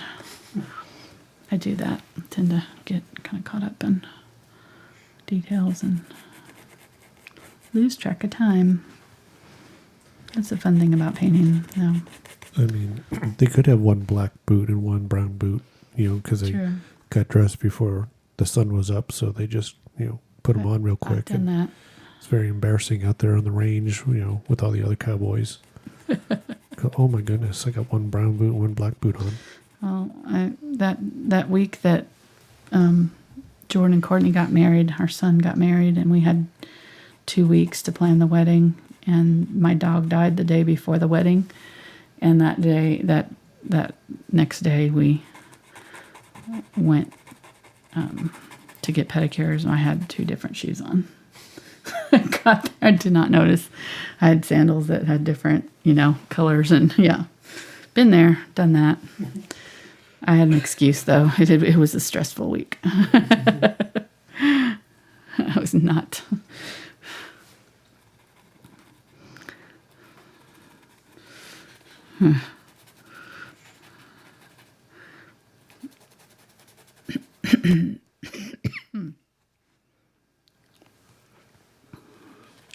All right, using that burnt umber on the inside here, leaving some of that dark. It's pretty dark, so I'm not really lightening this up much. Just kind of giving it some color. And we will definitely be going back in here with our glaze once we do, like I said, when we do our glaze, we'll glaze our boots too. So there'll be some areas that we missed here with, the darkened shadows and things that we'll add then. That will really bring out the boots texture.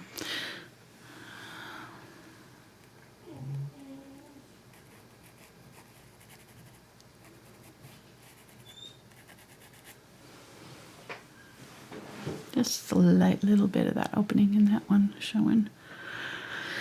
All right, go back here. Now this back side's got more of this reddish color, so I'm using the raw sienna and the burnt sienna for this. Over here, it's that toffee brown leather color. I think this is the color we're going to do our new sofa. If we end up getting one. If I can ever decide what I want.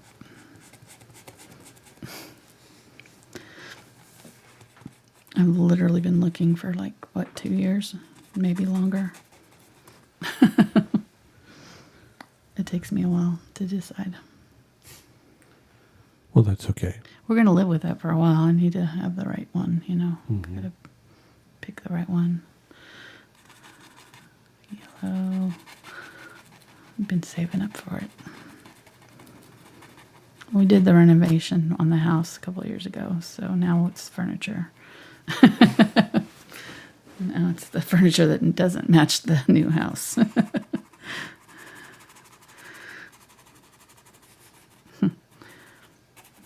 Thus the multitude of stuff in our garage left over that didn't make the cut going back into the house. We still need to do that yard sale we've been planning. COVID happened and we just didn't get to do it last year, so hopefully this year. Excuse me. Definitely this year. Yeah.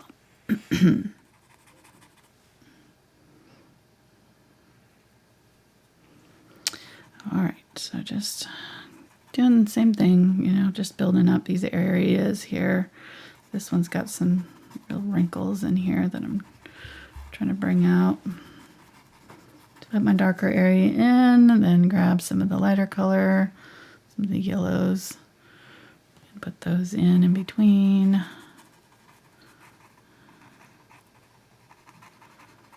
It's okay if it's not exact right at first. You just kind of get it close enough and then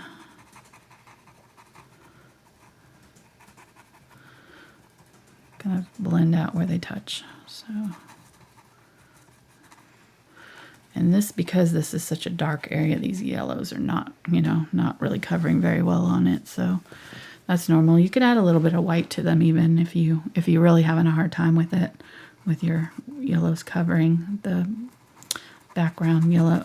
White helps make any color more opaque, and the opaque colors will cover better. So especially against this darker background, I'm going to add a little bit of burnt umber to the red areas there. And there really is kind of almost a separation here in this seam where it kind of turns right here. So where that seam comes down, this area back here is much more of that darker toffee color, more reddish color. Burnt sienna, burnt umber. I'm going to use that burnt umber with it back here. Let me just turn this around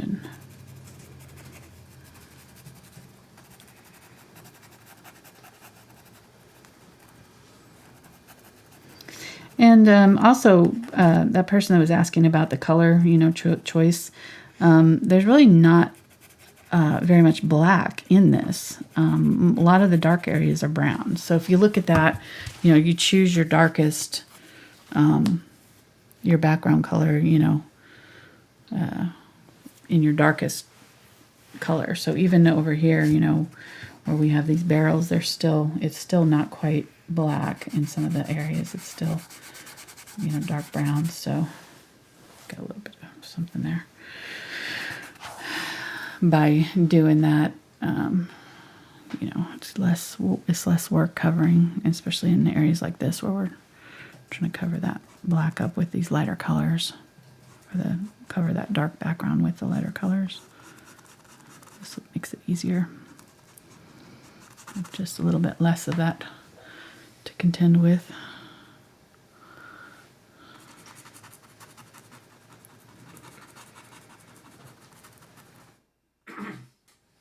Not full black.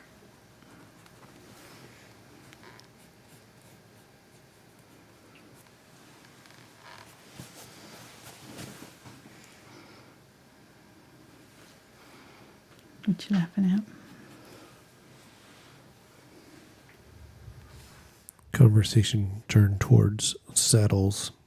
Oh. Somebody said, maybe need to do a saddle painting to go along with this. Mm-hmm. And then somebody said that one of those colors is in their saddle. Ooh. Perfect. So I made a comment that I've been on a horse 2 times in my life. Yes, you have. And then somebody asked, how many quarters did I have to use?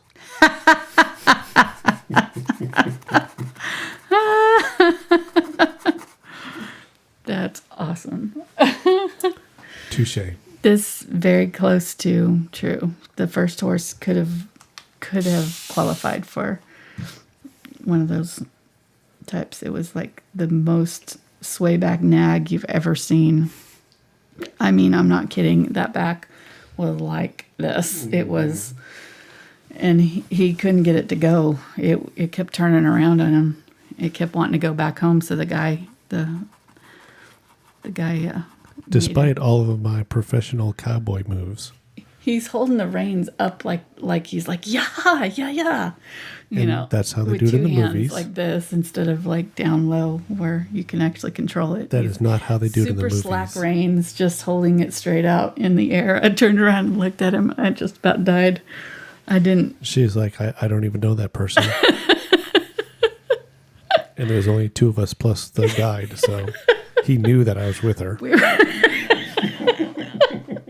Oh my God. I was like, seriously, what are you doing?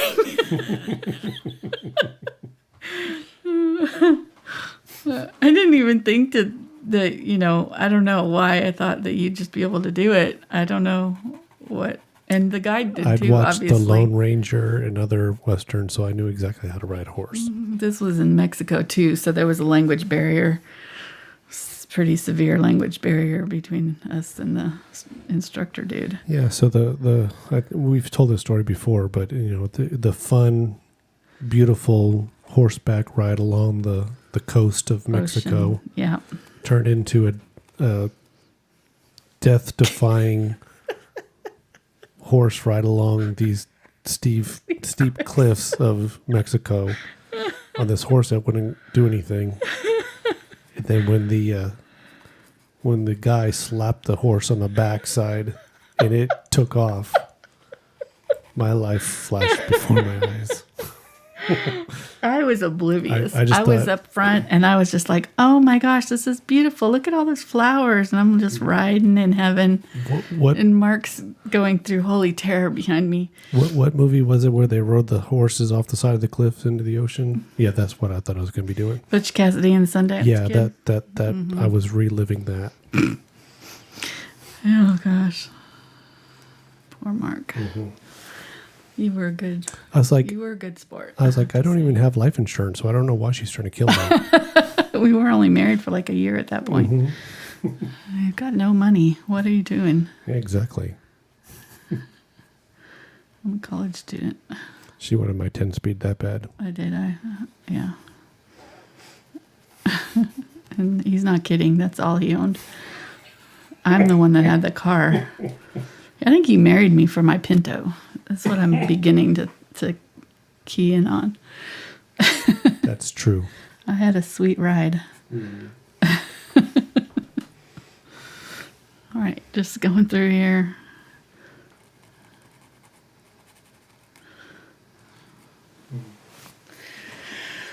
All right. It's starting to come together. I still think I'm probably getting these boots a little too yellow, but, you know, it is what it is at this point. I'm not going to worry about it. They're close enough.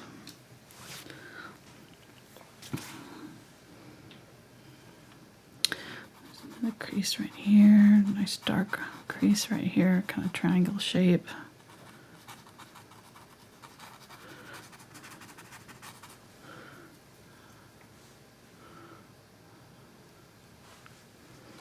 And just going in between with the lighter color here.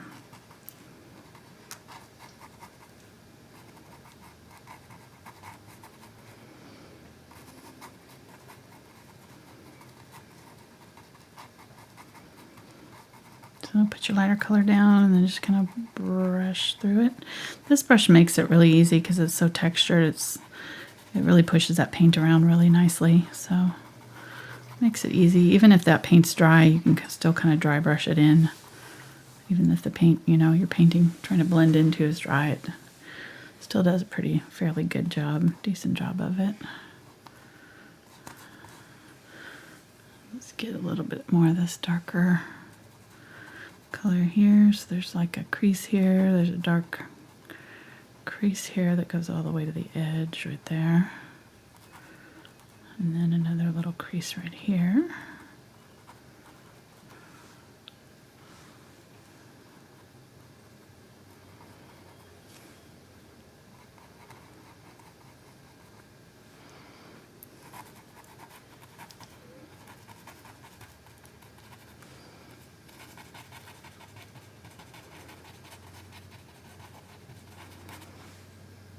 Getting that burnt sienna, burnt umber. That's pretty much the dark color that I'm using here.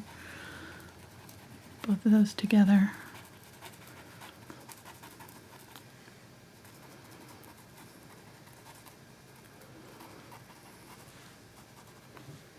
And this one's pretty dark, so I'm just going to go really dark with that burnt sienna, burnt umber right there.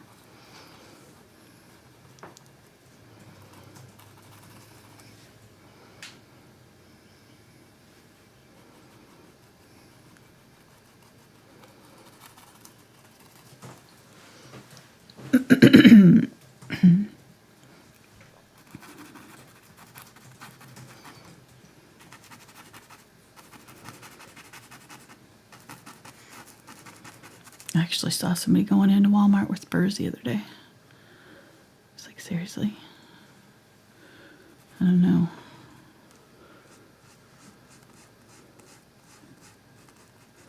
Because he was worried about the cart getting out of control.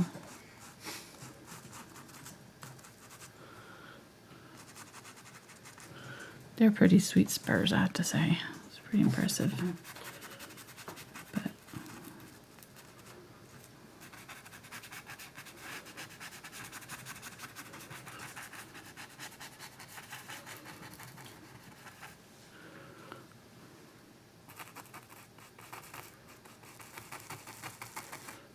yeah, a little bit dark down there at the toe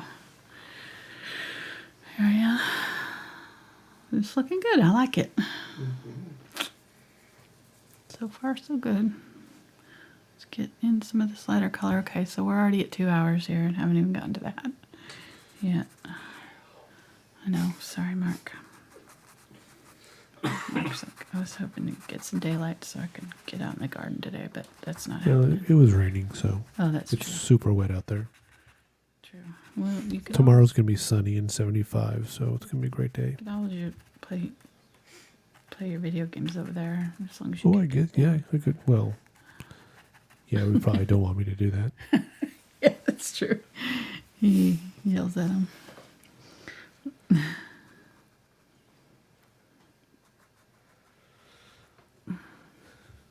Idiot. Be like, what?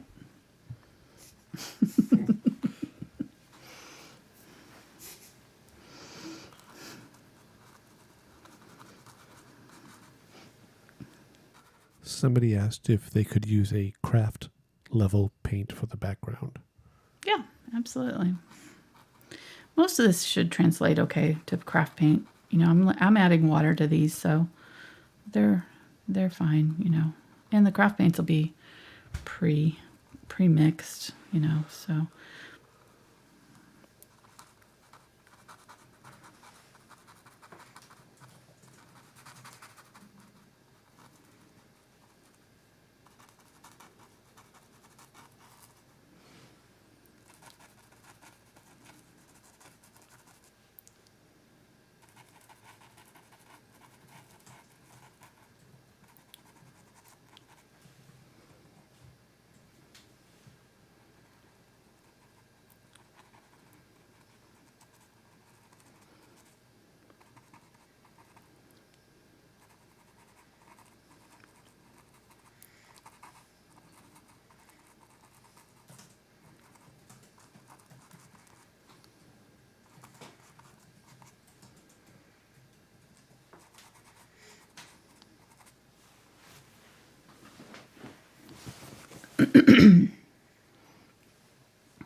This crease is a little bit less open.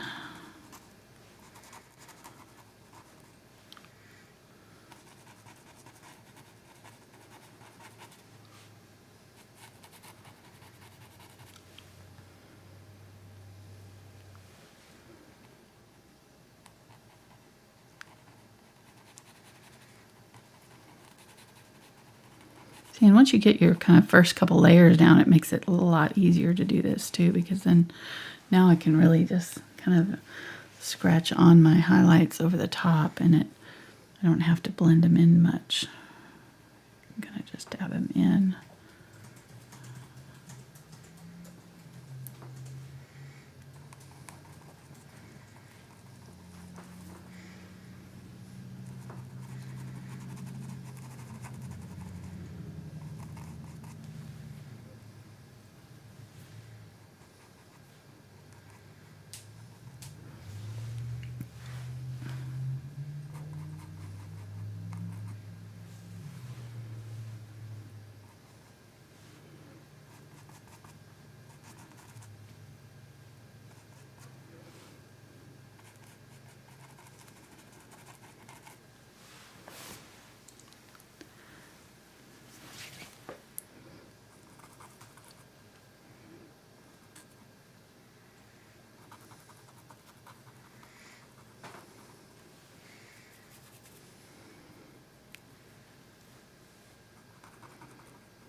And now, brushes scratching on canvas.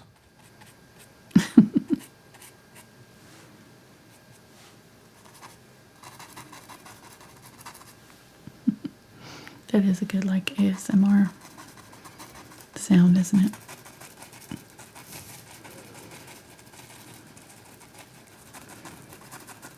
Have you ever watched any of those videos where they're just like opening packages or like taking the pencils and making pencil noises? Yeah, I saw one when it first became a thing. You know, one of the tech channels did. Oh no, it was a food channel.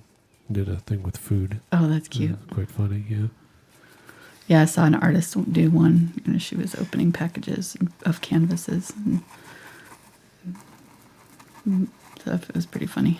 So I need to get a binaural microphone so we can do ASMR while we're doing this. Oh yeah.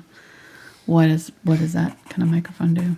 It's got the two sensors in it, so it gives you a left and right channel. Oh, Gives you that 3D spatial sound. I see. Interesting.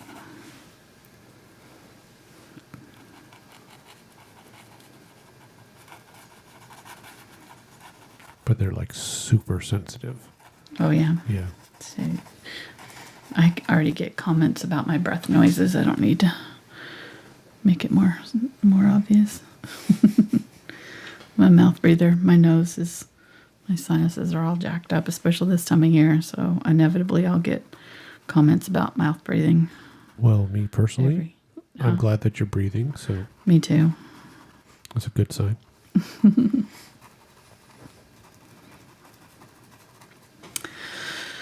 Just gonna have to happen. I don't know any way else of breathing, so.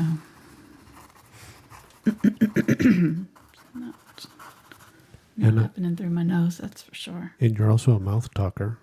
I am a mouth talker. So That's why I put off I'm gonna get surgery on my teeth and get a couple of implants put in the end of May, because I was like, they're like, oh, so, you know, some people like, you know, it just takes the weekend and then they can be, I'm like, I have to talk to work. So I know my mouth, after that root canal I had last month, a couple weeks ago, no, I'm gonna take a whole week off. I'm not taking in just the weekend. I'm gonna give myself several days. Because I know me, and my mouth hurts. I do not want to talk. It makes it worse. I need to spray these. Let them dry out.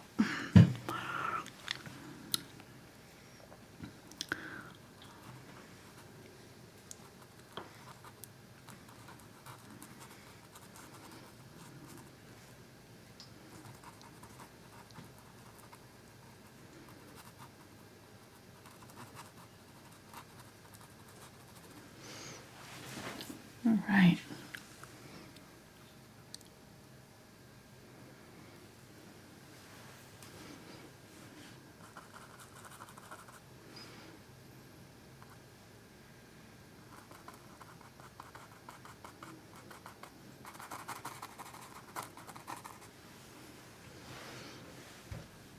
I keep going back and adding more of these highlights. Keep taking them back out and putting them back in. It's just, though, I find, you know, with acrylic painting, it's just a matter of kind of layering, you know, just layering back and forth. So, gotta figure out your layers, getting this kind of medium yellow color here for just filling in most of the rest of this with that.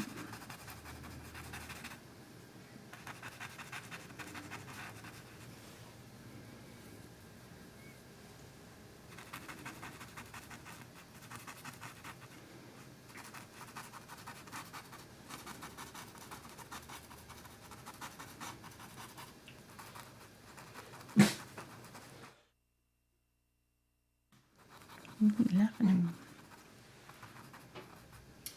I'll tell you later. Okay.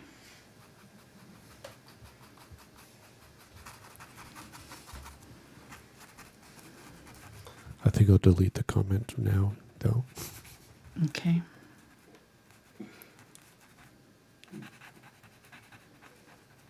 Was it your comment? Yeah. Okay. And it was a typo, but it was quite funny typo. Oh, okay.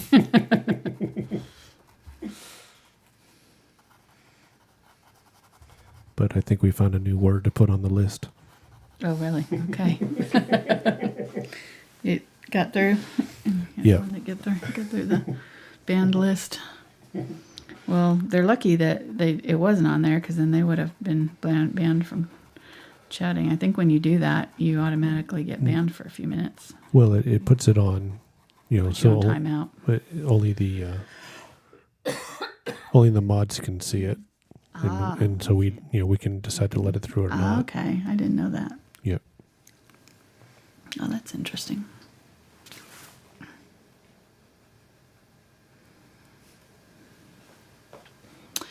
See, that's why I have you doing that. Well, you've got some pretty awesome mods in Mona and Dom and Beth. So thank you guys so much for helping out. We could not do this with just Mark and I. Definitely need your help. In the case of like Mona and Dom, Mona's been with us almost from the very beginning. We've been doing these live streams. I want to say at least 5 years, maybe 6, easily. Mona's been helping us, so she's our friend from Sweden. Mm-hmm. And Dom's like a hammer ninja. I mean, on the days when it seems like we just get a bunch of trolls. I mean, Dom is. She's on it. Yeah, she's like one of those superheroes out of like the Marvel things. She needs a sound effect. Exactly. We need to give her.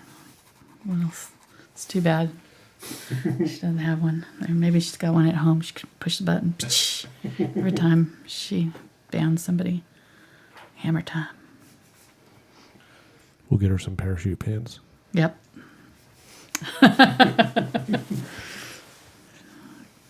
Forget we told you, Beth. Or Dom. Forget we said that.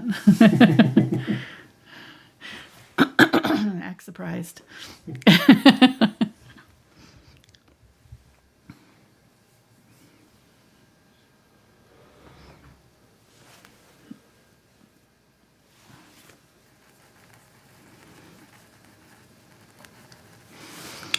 Alrighty, so now just kind of putting in my last little bits of my highlight parts and my boots here. These are all pretty light.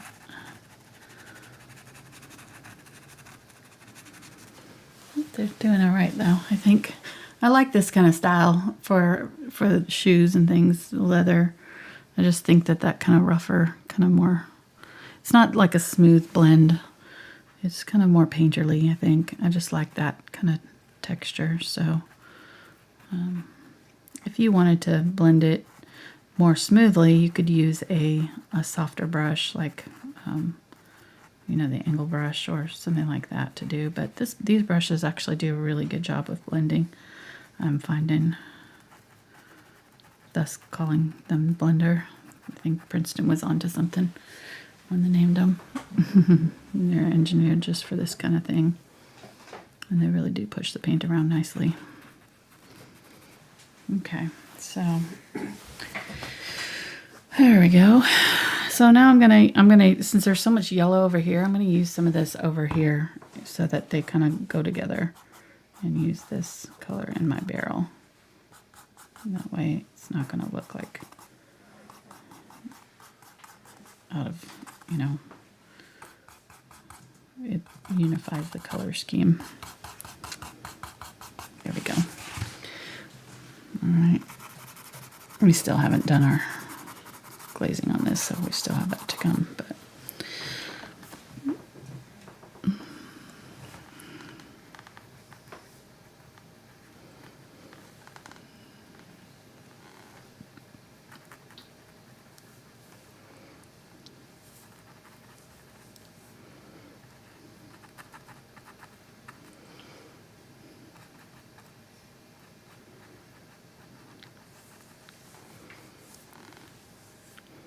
Okay, I'm going to use this Unbleached Titanium almost like straight out of the tube here. And just kind of dry brush some of these highlights just lightly on top. Just a couple areas here.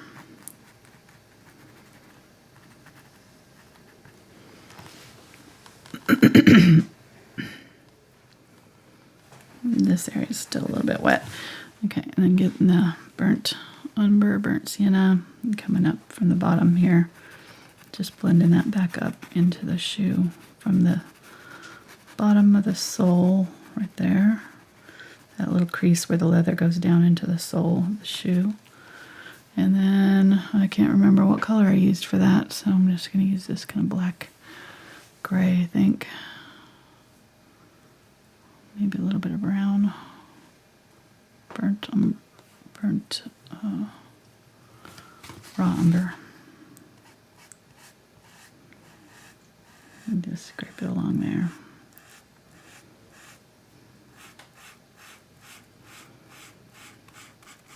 And the back of the heel is really dark, so I'm just going to kind of catch the heel, make sure it's filled in.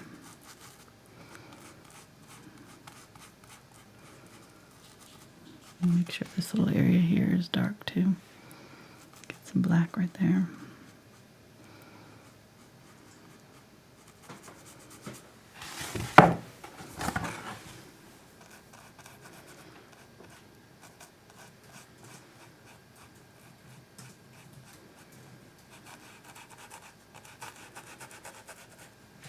Okay. There we go. Do our hat. I'm going to get back that bigger brush. So the hat is definitely more reddish, and I'm going to use the Quinacridone burnt orange for that because it's got more of the pink tones in it, almost like a pinkish. If you add white to it, it turns kind of pink like that. So adding a little bit of burnt umber will kind of tone that pinkness down a little bit, make it a little bit more of a natural brown, but yeah, it's really kind of that tone if you look at it in the picture. So I'm going to go ahead and kind of scrape that on there. It looks weird, but once we get it on here and get the other colors around it, it won't look so odd. Get some burnt umber. And while that's wet, I'm just going to kind of blend through it with the burnt umber.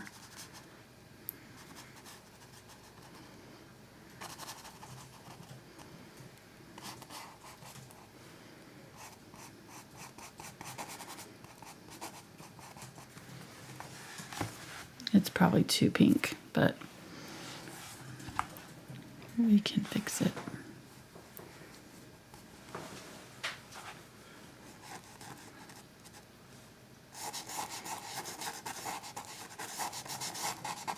We'll add a little bit of the raw sienna to it. The raw sienna will make it a little bit more orange.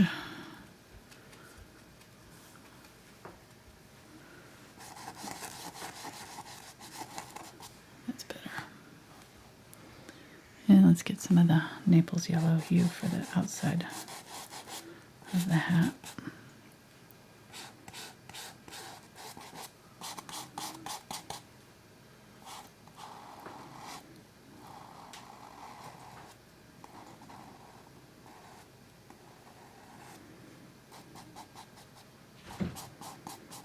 I'm putting these colors on in that circular motion. Getting the burnt umber. Filling this area in with that burnt umber. I haven't cleaned out these colors out of my brush, so I've just got all these tones in here. To add some of that yellow tone to this hat right here.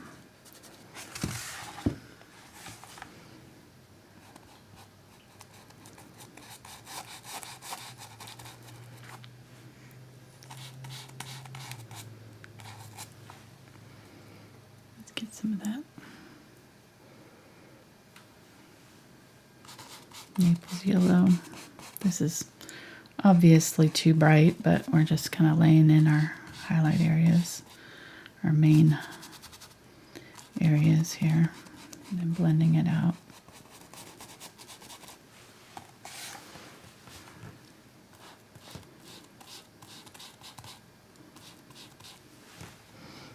Getting that burnt umber.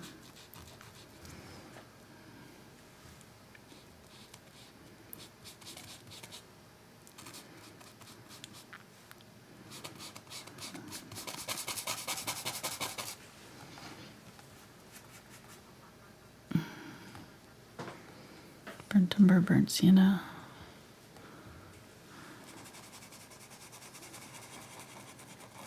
Kind of cleaned out my brush, so got that lighter color out of there so I can really focus on this dark shadow area right here.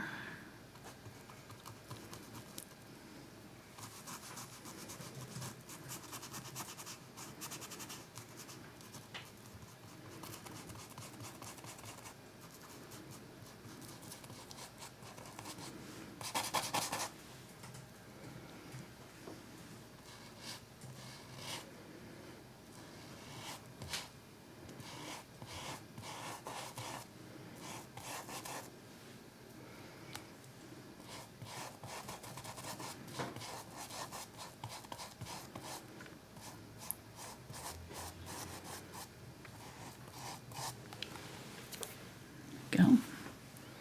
So it's just a matter of getting our highlights and shadows in the right places. So our dark area back up in here, really dark,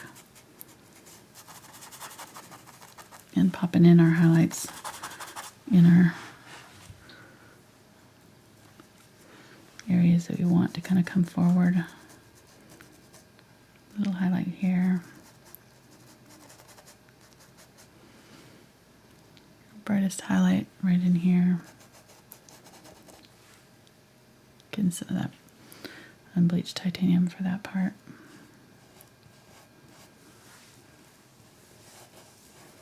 Whitening that out a little bit right there.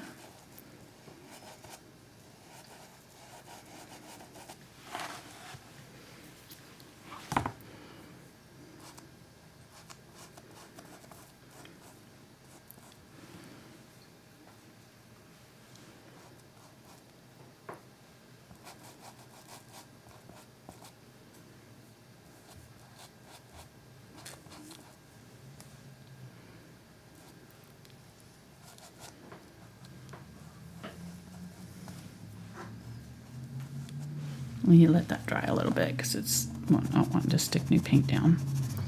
This is still too wet. A little bit of the highlight on the inside of the hat right here.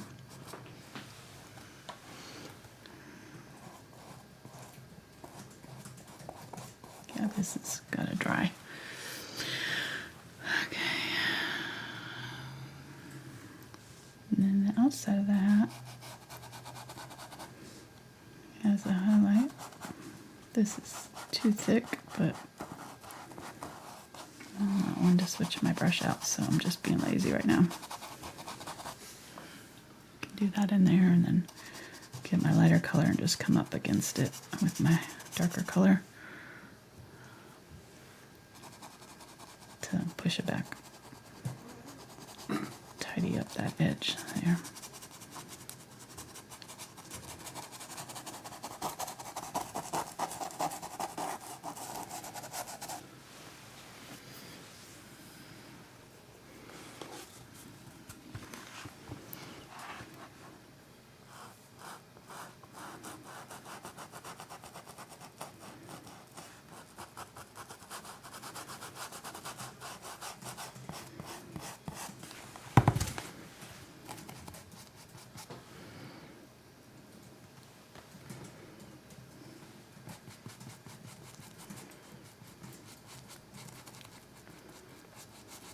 Blending over it with that reddish tone, that dark red there on the inside of the hat.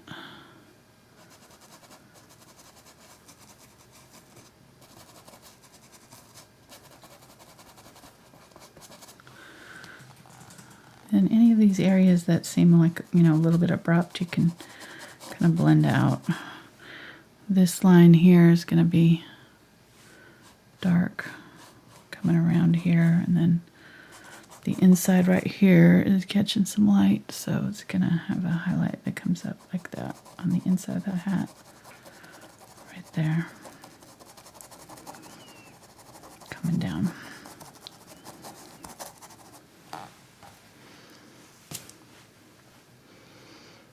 Okay. And then this is our leather band that's coming around this side, so I'm just going to kind of darken up that area where it's going to be so we can put that in later. I've already got it kind of dark right here where it comes around.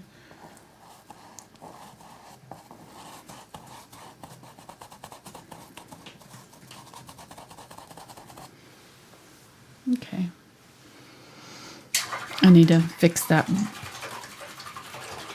back edge. I'm gonna use the smaller of the blenders here. I'm gonna wet these brushes down that I haven't been using in a while because they are not clean yet. I need to keep them wet while they're drying.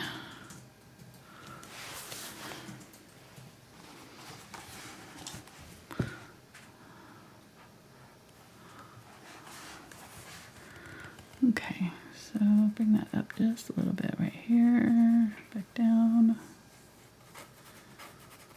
I'm using that burnt umber and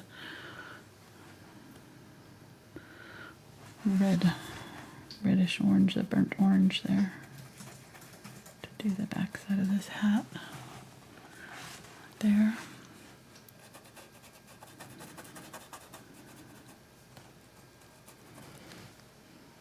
Get a little bit of the unbleached titanium and highlight that back of the hat that comes down right here. It's just like a curve from this little area right here.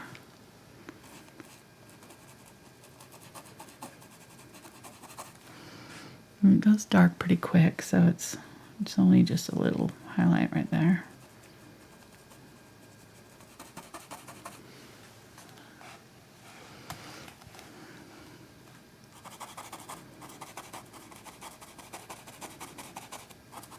This is dry now, so I can go back and give this a second coat.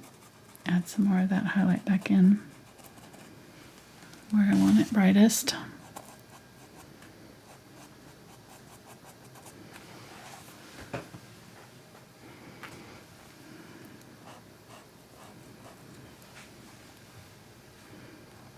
Kind of does that shape right there.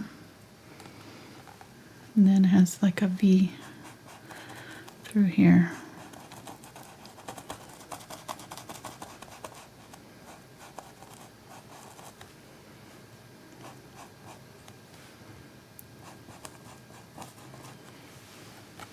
Kind of like that. This is the kind of thing that would probably be very difficult for a beginner because there's a lot of blending here and it can be real tricky to get these blends. If you're not experienced with doing it, because there's like a lot of blending back and forth in a small area here. So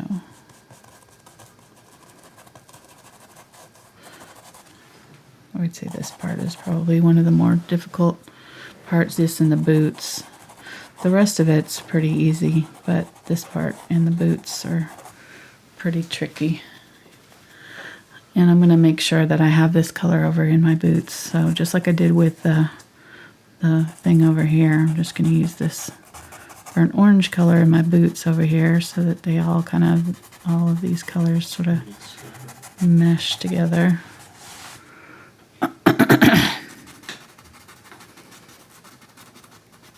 Just in some of my dark areas here. Get some of that.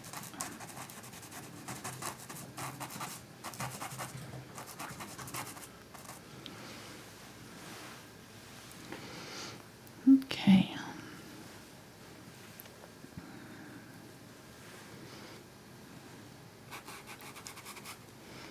Pretty close where I want to be on this, though. It's coming along pretty good.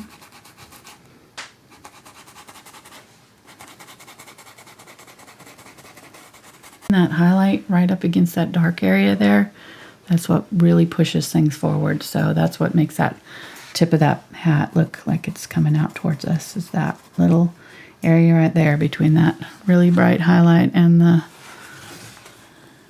dark.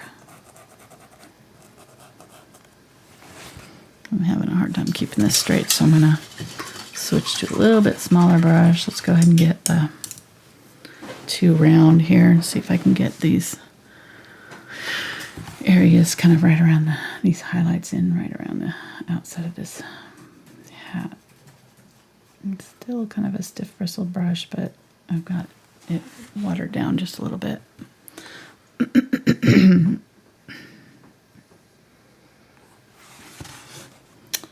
And then kind of a... Okay, try this again. It's too watery.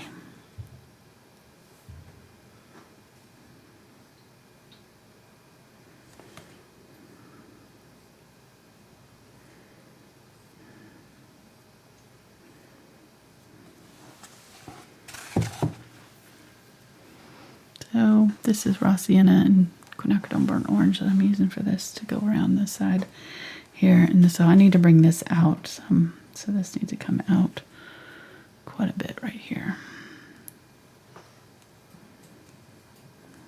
Right there.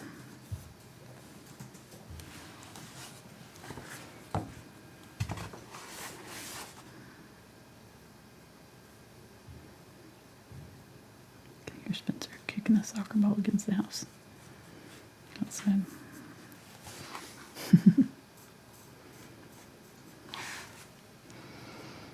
Okay, getting the burnt umber, just coming up against it there with the burnt umber. And there's like a line of stitching that's right along that outside edge, so if you want to get real fancy with it, you could use a really fine brush and kind of do a little stitching detail, but I don't think I'm going to get that detailed with it. I'm going to keep it a little bit looser. We're not going in that much. We'd be here all day. We already are here all day, but that's okay. We'd be here all night. Little stitches.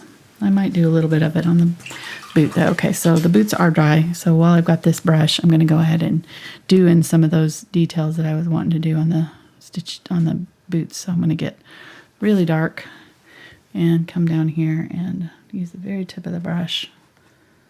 And just, I'm not necessarily needing to do like a super thin, perfect line. I just want it to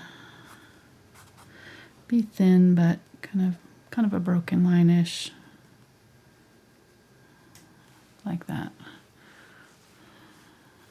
And then I'm going to come up underneath this here and define that with some dark. Define the either side of this. Get a little bit of the highlight color to set that off. Right there, and then there's like a little highlight on this other side of the seam, so just use a little bit of this highlight color to come down. Just a little bit where it sticks out. That leather kind of has a highlight. And then there's stitching. And so I'm just going to very, very, very roughly just kind of do dots down.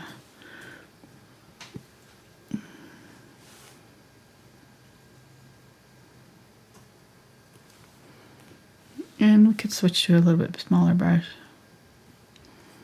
if you need to. If this brush is too big, you can use a smaller, just whatever size works for you, but just kind of like that. And then for the little details here, I'm going to do that as well, coming out.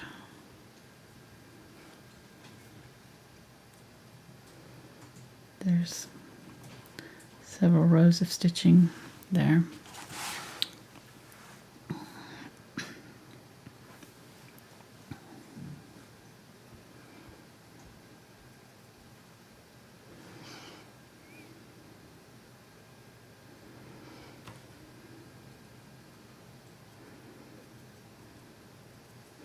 And it should, if we did this right, it should kind of just disappear into this back area here. And this should be dark enough that you can't really see the stitching on this back area.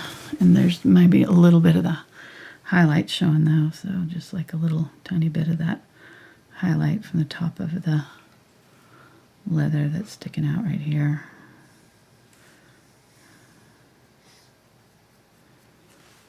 And right here.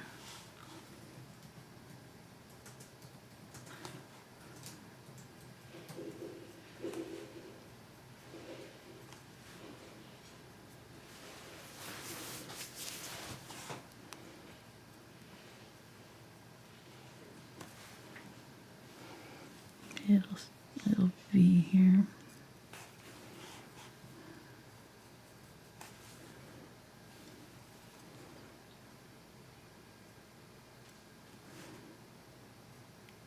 As much as little details you want to do on here. Okay, then here's a little line for this one. Now this one's line is really wiggly, so watch these and kind of wherever you have one of these highlights coming out, do a little loop there. So when I get down to this one, I'm going to come out and back in, and back in, and back out. Yeah, like that. That's what gives it that wavy look. All the way down. Just do a little.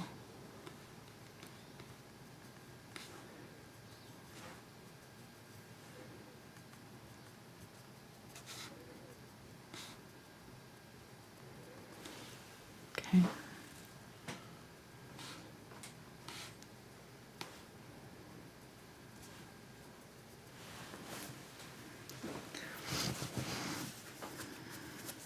Do another.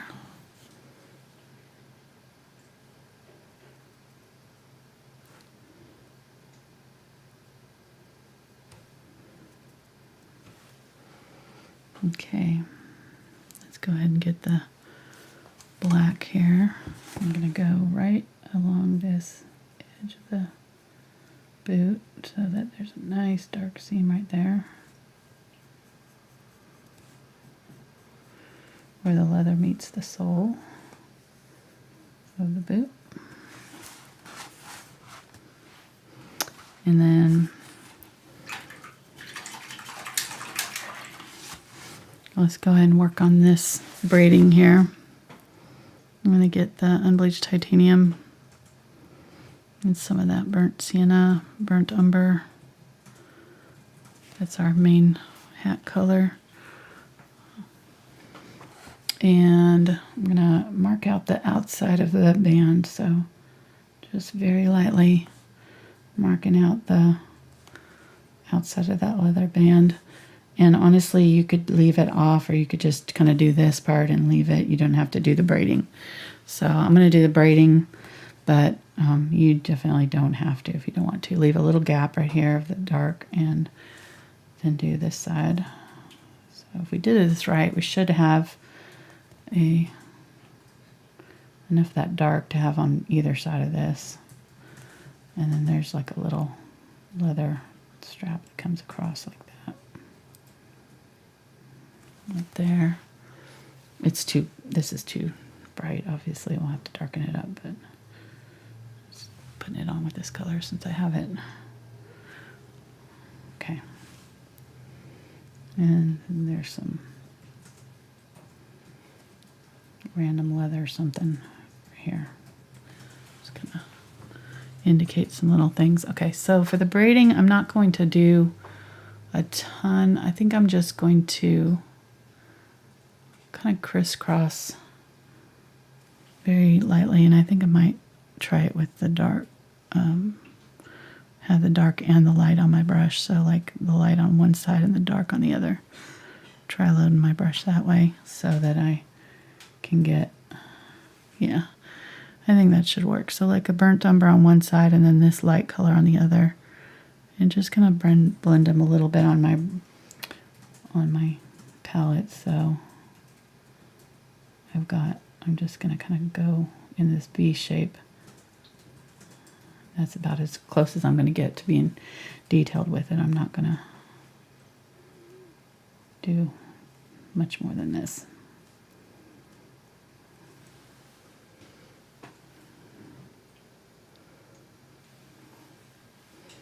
And over here, they're kind of on their sides, so do them a little bit more narrow.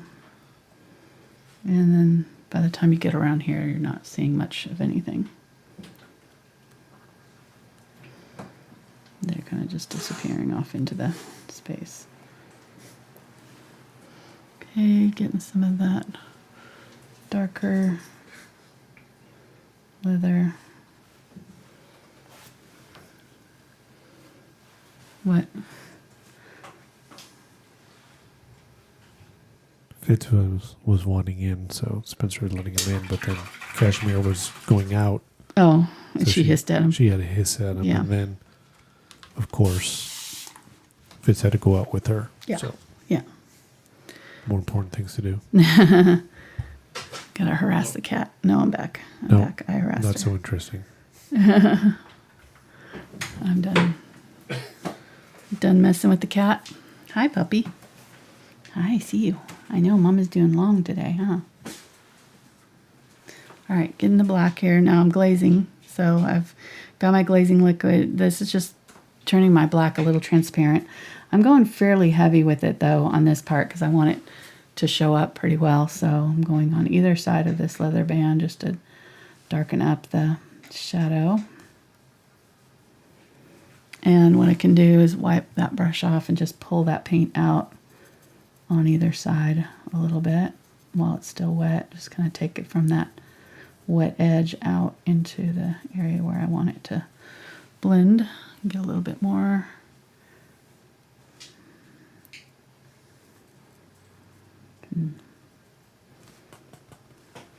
I can do on my braid if I want to add some shadows to that. I'll add some dark little bits in there.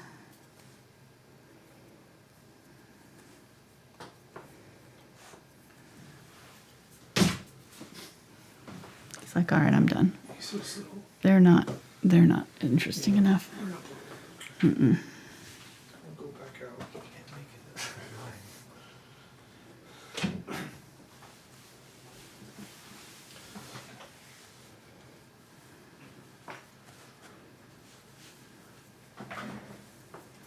Okay, so there's the inside of that hat seam.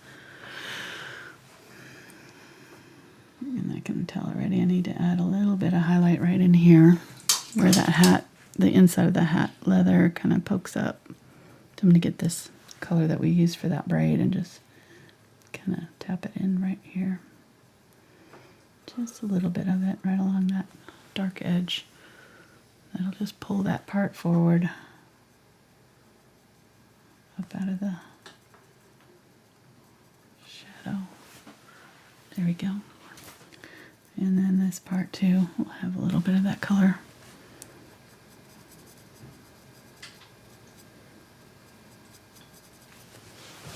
There we go.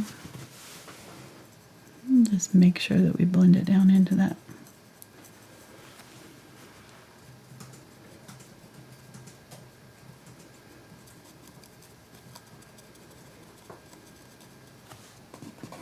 Use your finger if you need to. All right. How are we doing? Everybody hanging in there still? Do we have anybody still watching? Oh, I forgot to hit the go live button. I'm sorry. It's just been you and me the whole time. Yeah, I just started it, so Okay. hi everybody, welcome to the show. No, we got about 7 or 8 people with us, so we're doing all right. Nice. Hi, guys.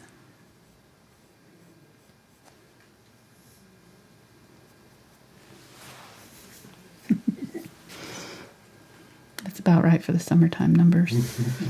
Hey, in the early days of the channel when it was very small, I mean, Oh yeah. I remember, I mean, when we got to 100 people, that was Oh a yeah. very, It was huge. I mean, and still I'm still amazed that anybody watches us. Me too. I mean, not because of your talent, just because of my voice. No, I think they're coming to see what you're going to say. What's Mark going to say today?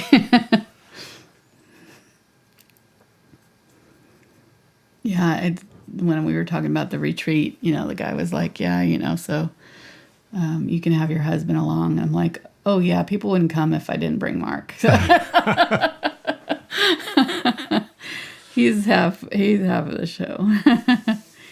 He's definitely.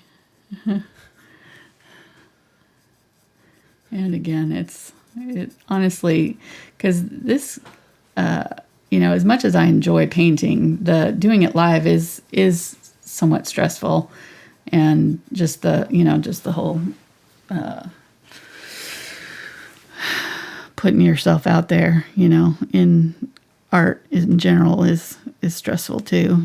There's so much opinions about art and what's good art and what's valid and all that. And so you're kind of, anytime you're an artist, you're putting your stuff out there on the internet, it's a little daunting, So I am using the burnt sienna and burnt umber here. So glazing again with this, just adding a little bit darker to this area. Hey, real quick, which brush are you using again? This is the 2 round in the Aspen series. Thank you.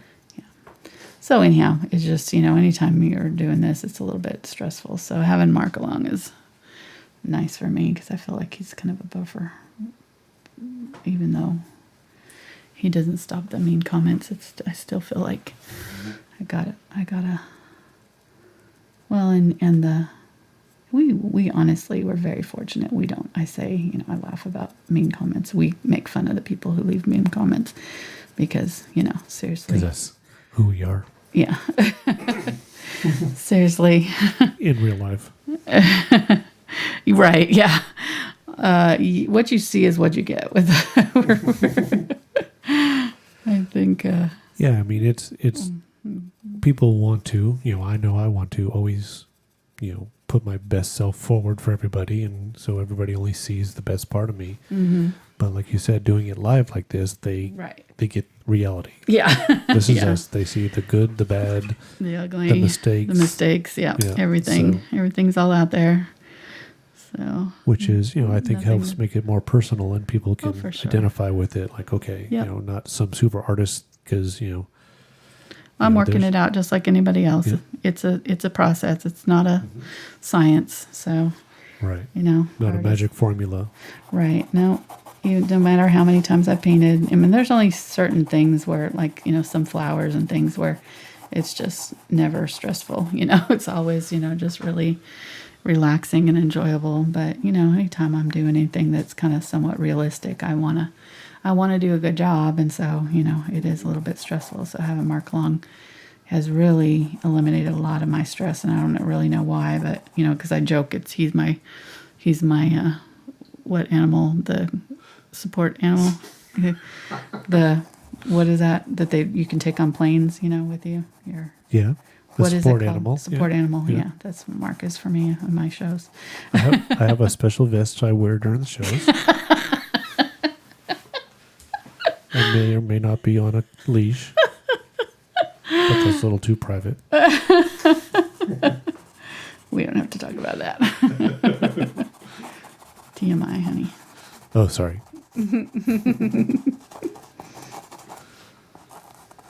No, but, it's just...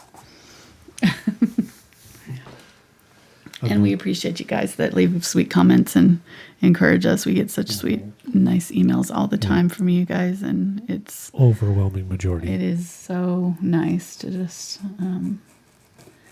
feel that appreciation. The love. I feel very humbled by it, because I know you got lots of other choices out there on the internet to be watching. So, like Mark said, I'm amazed anybody watches this. I'm fully there. Fully there. with you.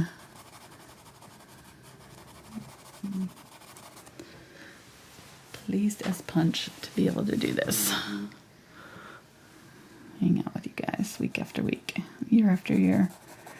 I've been doing it for 10 years on YouTube this year. We hit 10 years. I wish I'd like really paid attention to it when it was coming up, because I didn't really even mention it on my social media. I just kind of came and went. I didn't even really realize it until it was like a month past, and I was like, oh well, shoot, I missed it. But yeah, we hit 10 years this year on YouTube since we started. It's just amazing. Cannot hardly believe it. And man, if you watch our first videos, we've come a long way, for sure. Okay. There we go. So there, I think I've made this brim of the hat a little too long, but that's okay. It is what it is at this point. I'm not going to change it. All right, so I'm going to get this brush out here. And actually, I think I'm going to get the angle. This one right here. This little angle brush makes it easier to get down into the tight corners here. So and which one is it? 6 Angle Bright. Number 6 Angle Bright in the Aspen series. Yes. All right, so I'm going to get this black. I'm going to load it mostly on the tip of the brush. If I wipe off the back end, then I can, kind of control where this paint goes a little bit better. I'm just going to go right up underneath my slats. See how that pulled that out? So let's do it on this side too. I'm going to do it on both sides of this. And all of these on this barrel. All the way down. See, now it just it pulls that.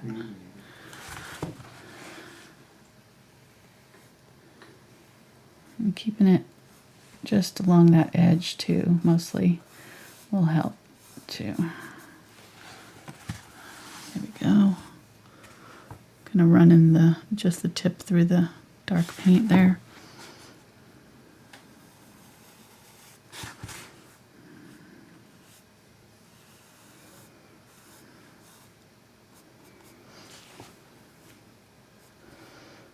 There's some dark underneath there, so I'm gonna use the black. So you said that earlier, signing up the newsletter, and then there was going to be some kind of a discount. There's going to be a discount code for my Etsy store this week, and I think it's going to be 25%. So, which is, I've never done that before. So What? it'll be special. It'll just be for 1 month, just for Mother's Day, and then it'll expire. So it'll just be for, I think, just for the end of April and May. I've got to set it up using the Unbleached Titanium here to do this. In the Etsy store, Mona is posting the link in the chat, and it's also below every video. So you can just click on any one of Angela's tutorials and scroll down, and the link to the Etsy store is there also. Yeah, but we'll have new, we're adding a bunch of new paintings to it this month, so probably this week. So how many do you need me to paint? I need to put in my schedule. Okay. We have like literally hundreds of paintings in our extra bedroom. Literally? Literally. How did he say it in that show? Parks and Rec? Literally. I have literally, he like, it's on the, it, literally. Yeah, sorry. If you're not a Parks and Rec fan, you don't know what we're talking about, but that was Rob Lowe's character. He said that all the time. It's great. That was one of my favorite shows. That was a really sad one. There's been so many good, sitcoms over the years, but it's like we need to go through and watch them again, The Office or something. We've gone through Parks and Rec a couple of times, or not Parks and Rec, Arrested Development a couple of times. That's probably one.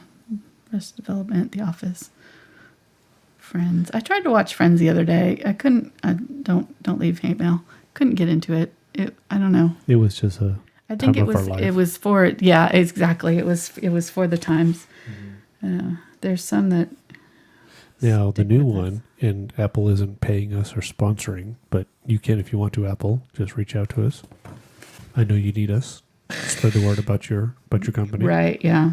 But Ted Lasso. Oh my gosh. If Yes. if you haven't seen If you Ted have not Lasso, seen Ted Lasso, it is worth the $5 or whatever it costs per month for the Apple TV. I think if you buy an Apple device, you get it free for a year. Like, so they're giving away a lot of perks right now on Apple just to get people to check it out. But man, that is, yeah, by far one of our favorite. I think it won some awards this year. Hey, real quick, somebody's asked, are they allowed to sell paintings that they do from your tutorials? They are, but since I have an Etsy store, I ask people not to sell them on Etsy because they're competing with me there.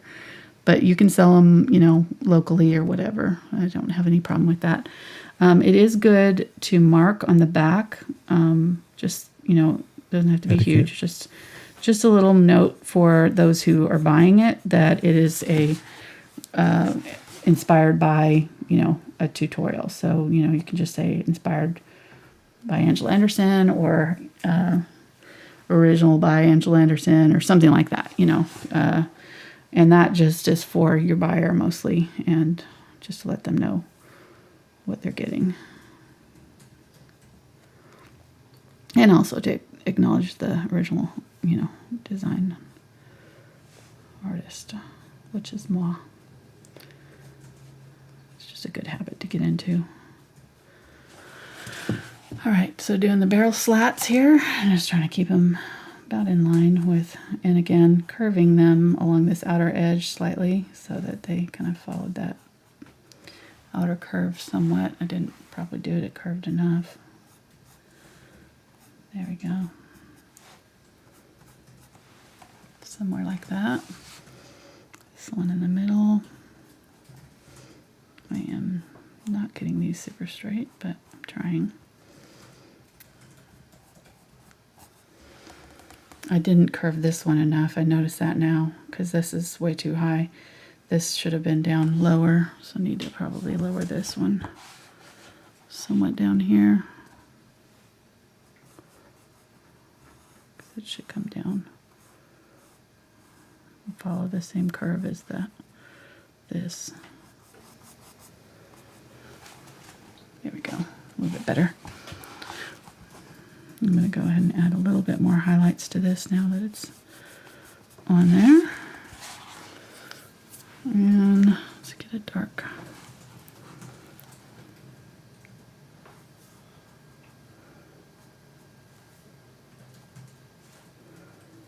This is all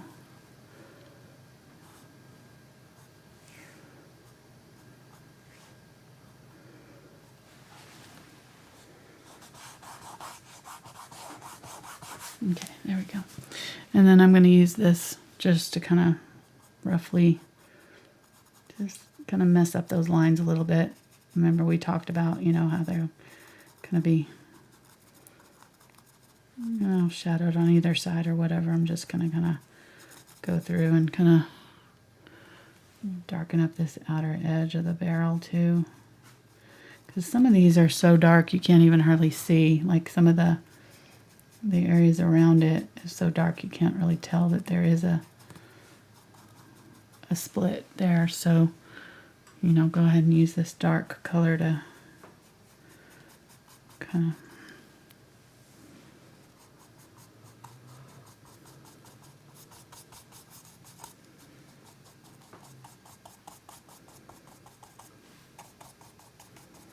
mess that up. Okay, there we go. Let's do our rope and we'll be done. I think I could mess with the boots a little bit more, but I'm going to call it good because they're close. They're not exactly what I would want, but I am going to, though, while I'm thinking about it, I'm going to put a little highlight right here on the very tip of the shoe, just below where I did that dark line before. I'm going to get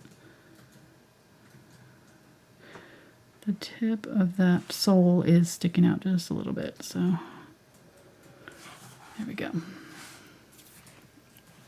And then it fades off right there.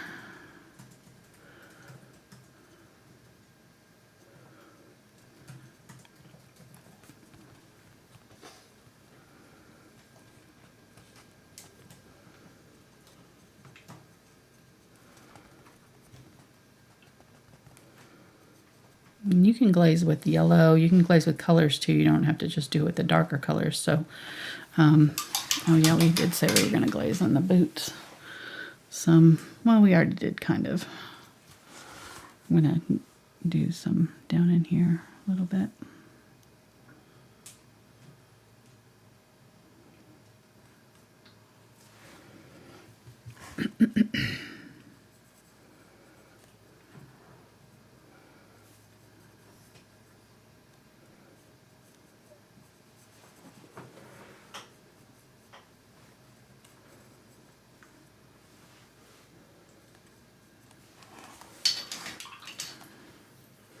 There's a lot of detail with all of these. So. All right, so for the rope, I'm going to mostly use this Unbleached Titanium and black. The inside of maybe a little bit of that raw umber. So it's a little bit brownish.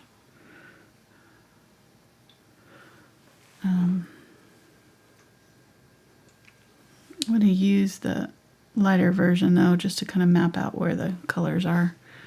I'm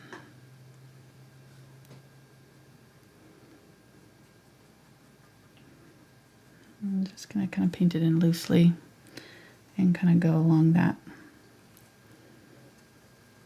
edge there.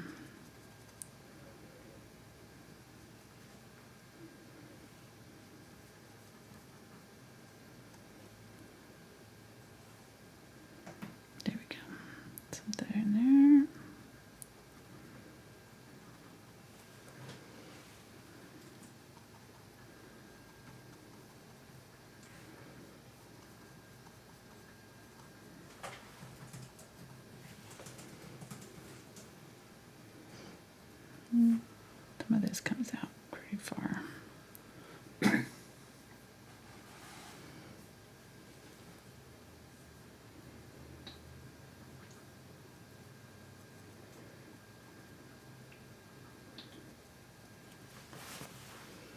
Okay, so that's about the shape right there.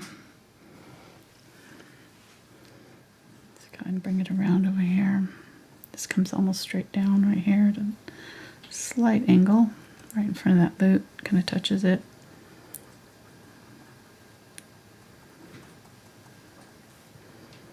Okay, our drawing wasn't too far off there.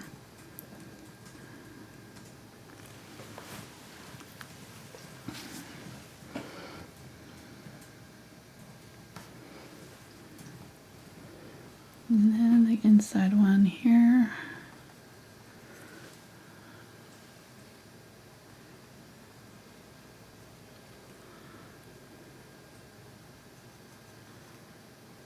Oops, that's dark. Leave that alone. So this one comes in like that.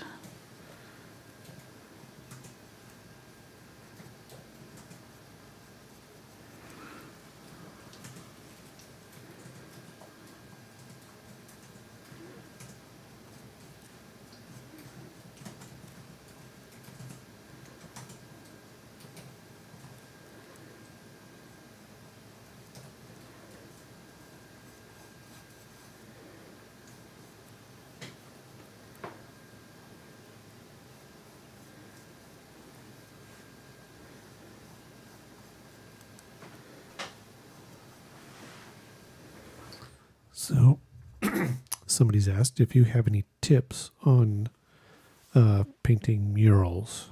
Murals. Yeah, use latex. So use your wall paint colors. Get, just get a few basic colors that are close to, so like if you're doing clouds, say, I would get, the whatever wall blue color that is, okay, let me start over. Have the person prep the room, unless you're painting the room too, full room, but have them, so like when I did a seascape or something like that, I would tell them the two colors to use for the top and bottom, the water section and the sky section, what colors I wanted. and then have them leave those colors for you so that you can use those when you're painting. And then you add like your white or whatever, if you're doing clouds, to the sky color to lighten up your horizon line, to add your clouds. And I use the acrylic paints and latex both. You can tint your latex with the acrylic paints. It's fine. They're both water soluble. They work fine together. So maybe you're not supposed to do that. I don't know, but I know other artists who do. So I didn't make it up.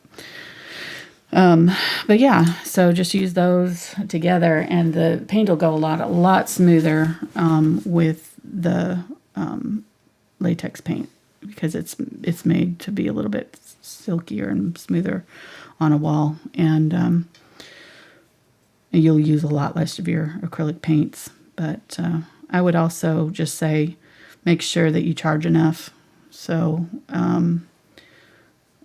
usually people want an idea ahead of time, so I would charge a certain amount per hour to do the mural. But occasionally I did a flat fee, and I always regretted it because I always underestimated. So if you're going to do a flat fee, I would go on the high side of, figure out how many hours you think it's going to take, and then, go on the high side. And if it's a textured wall, I would double it, because the textured walls take twice as long. So I'm talking like, brick, stucco, anything like that, or just a heavily textured surface. All right, so I'm just going to do my rope details with this. Okay, totally unrelated. What? What was the show that we watched last night with the Umber? The day the Earth stood still, or something like that. The year the Earth stood still. Yeah, something like that. In what? Or the year the Earth changed, I think. That's what it was. It was about. Yeah, what channel was that on? I think it was. Was it Netflix? Might have been Apple. Might have been Apple. I think it might have been Apple. We don't pay attention. It's pretty incredible. Yeah, it was really cool. Yeah, just about how the animals, the different behaviors of the animals went during COVID, when the streets and cities shut down, and the oceans, ocean shipping lanes and stuff. To me, the most amazing thing was with the smog in India. Yeah. Yeah, the Himalayas became visible for the first time. The people in modern history. In one of the cities in India, they were amazed that they could see the Himalayas. Right. They had never seen them. They're only 200 miles away, but there's so much smog. It's like one of the heaviest smog cities in the world, I guess. Yeah. Crazy. Sorry, you were talking. Yeah, no. It was quite amazing. Yeah, it was pretty cool. Using burnt umber and burnt sienna here. Oh no, raw sienna and burnt umber here to make like a medium brown. I'm going to use it in my darker areas. And just kind of pay attention to the rope direction. So I'm just kind of doing these little sections here over the top of this dark that I just put in. My brush is not one to hold still together. So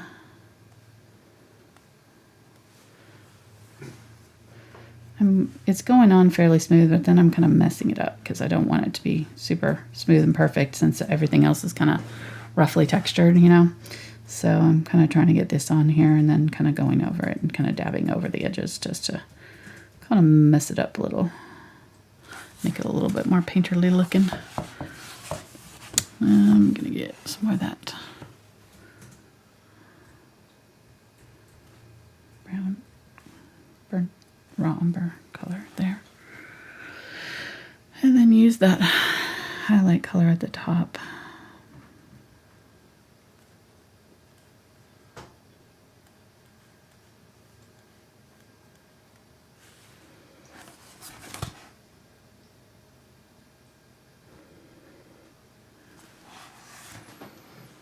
Okay.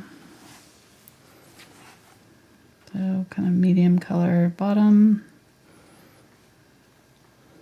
And then this right here, it's kind of going this way, but then like right here, it sort of switches to doing like this. So then So just pay attention to that switch, because right here it lays flat, and so the direction changes.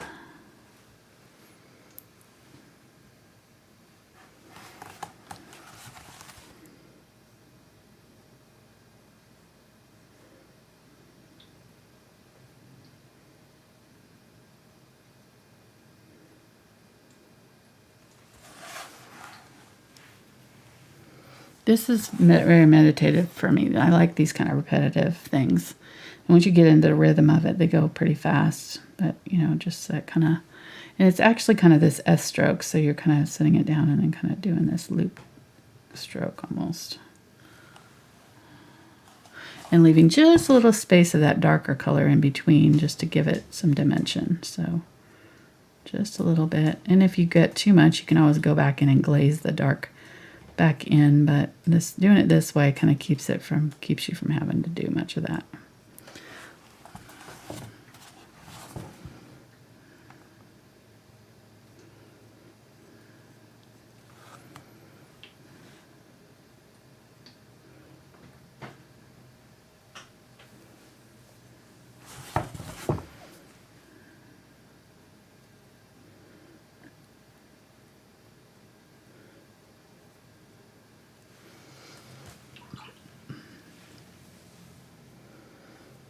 And then as far as with murals, going back to that question, like, let me use some yellow here. Some of that Naples Yellow here added in.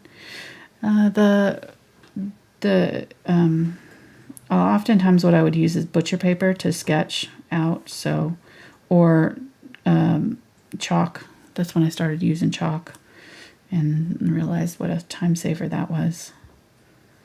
So using chalk to do your sketches is really, really great on walls. Just make sure you don't use colored chalk if it's like a white wall, or like darkly colored chalk. Cause I did it once with a blue chalk, and then made words. Did words, and then when I went to take the blue chalk off, it didn't want to come off. So that was not fun trying to get that off. That was at Jennifer's house. So was there a specific brand that you found worked better than others, or? As far as paint? Yes, for the murals? No, just the latex paint is all. Just the regular house paint is fine. You'd be surprised how much easier it is to work with it, though, than acrylics. Because acrylics, that wall paint will just suck all the moisture out of it. But if you've got that latex, it's more fluid, and it works a lot better. All right, so what did I just do? I think I messed that up. I did. I kind of didn't do that quite right, but oh well.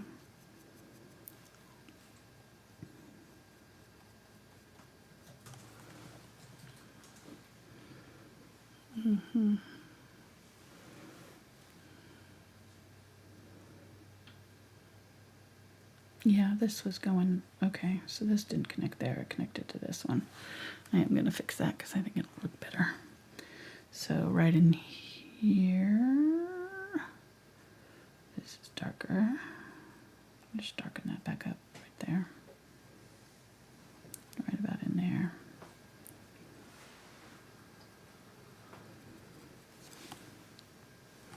This goes from here across right here.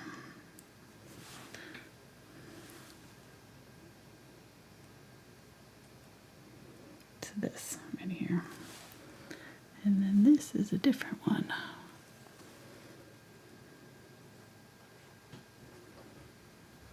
Did you ever attempt pointillism? Pointillism? There's no way I would do that. No way. I love it. No way I would try to do it. It takes for freaking ever. I tried it with a kids class, and it's just like, nope. Nope. Nope. A low cannon nope on that. It's beautiful. I love it. I love the look of it, but no. Just no. Ain't no one got time for that. Nobody got time for that. Like literally, they took years to finish a painting. And I'm not kidding. If you look at some of the statistics on some of the guys, Surratt and different ones that painted, I think we saw one of his paintings, and I can see why. That one that is at the Chicago Museum of Art, that's his Sunday in the Park or whatever. Right. Oh my gosh. It's ginormous. Yeah, it is. It's enormous. And it's all little teeny tiny dots. I'm like, how that guy must have had the patience of a saint. How he did that, I don't have any clue, but man, it is an impressive piece of work for sure. I have a lot of respect for that, but I could never do it.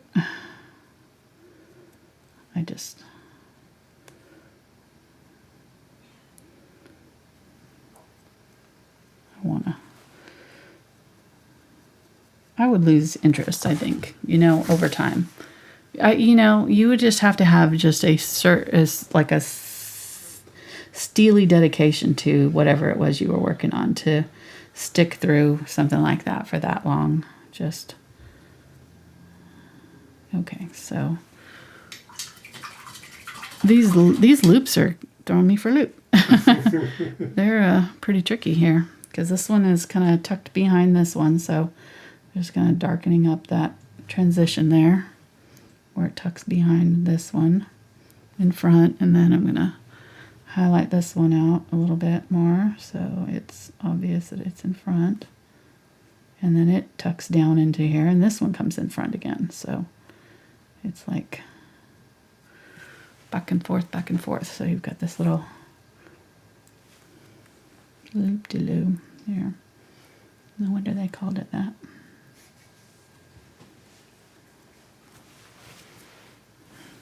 Okay.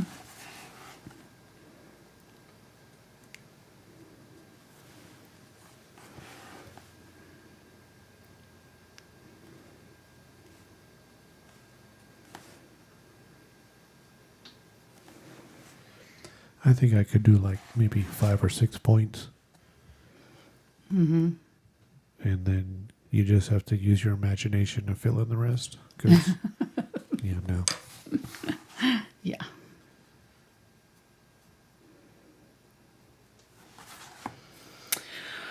All right, I think we're about done here. Might use a little bit of the glaze with my black on this rope. I need to let it dry, but just going in.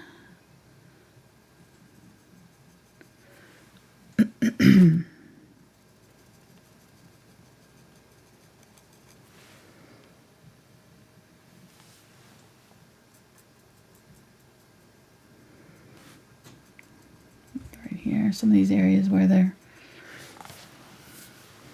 transitioning, so like this area right here.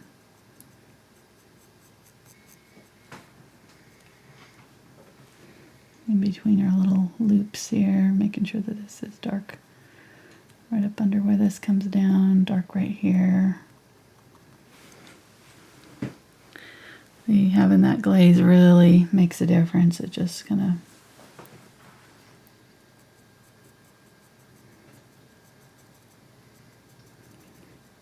really helps with that realism. So there, and then the underside of it's going to be darkened, and I need to do my glazing on the ground too. How many hours have we gone? 3 hours. Not too bad, actually. Not too bad over 3. So I was thinking 3. We're a little bit over, but not too bad. For this detailed of a painting, it's honestly pretty good. It's pretty awesome. Thank you, hon.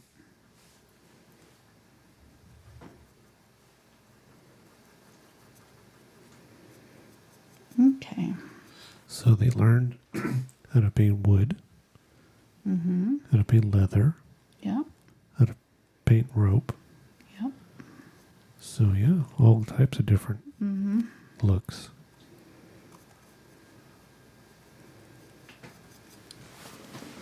Yep.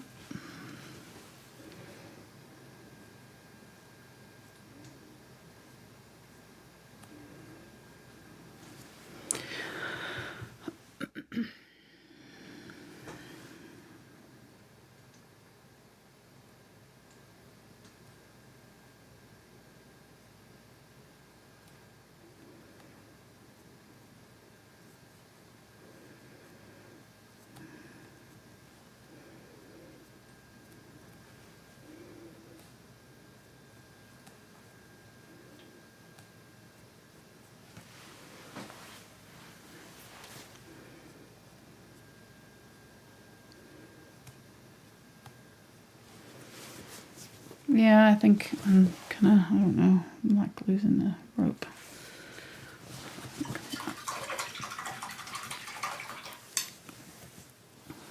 Almost doing too much with it. Gonna need that streaking in your paint to get the right effect. So I'm gonna go back in and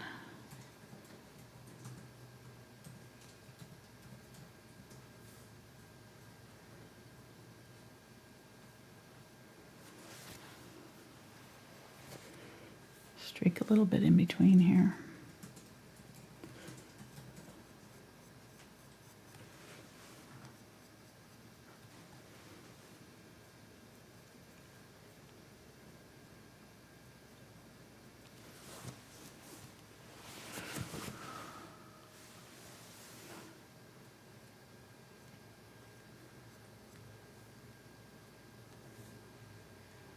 One last layer. Usually after I glaze, I'll go back in and do one last layer of my highlights because I usually kind of lose some of my highlights when I glaze, so it can be helpful to just do that. I might even grab a little bit of white.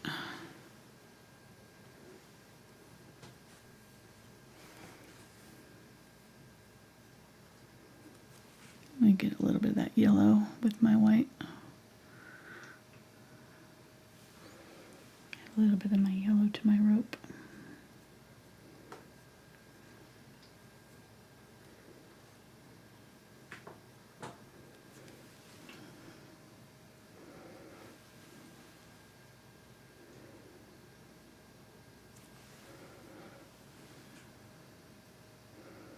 I want this to go on kind of like dry brush, so it's like a little bit textured. I don't want it to be super smooth. I just blotted that because that paint was kind of wet that I just put on. There we go.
Right, and then I think I might just use a little bit of yellow oxide with my glaze and just go over this whole rope with that.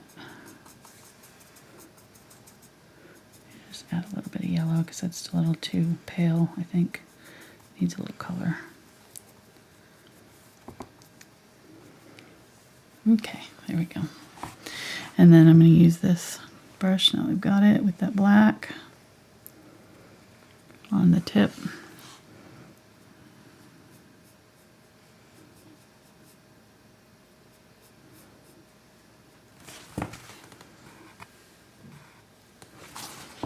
Do the shadow right up underneath that boot there and there. Kind of comes out a little bit.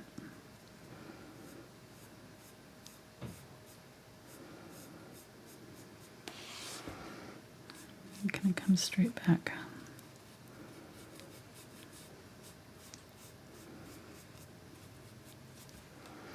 And this area is dark.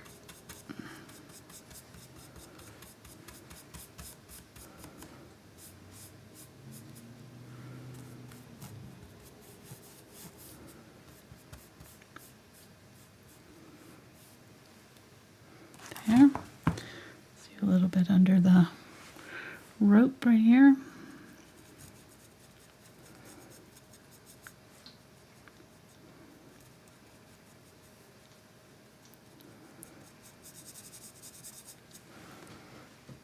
If you don't do this, your objects will look like they're floating, so you don't want that. This grounds everything. Just that little bit of dark right under where they sit. Oh, too much right there.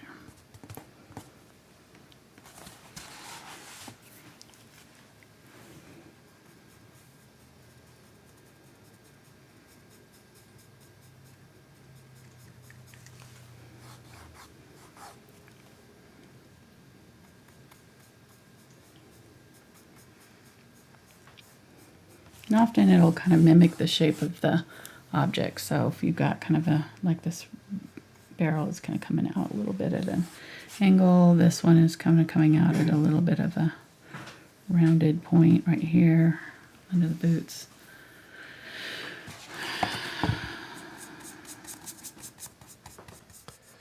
Is there a shadow on the wall next to the left? Right here. Yes. Need to do that for sure.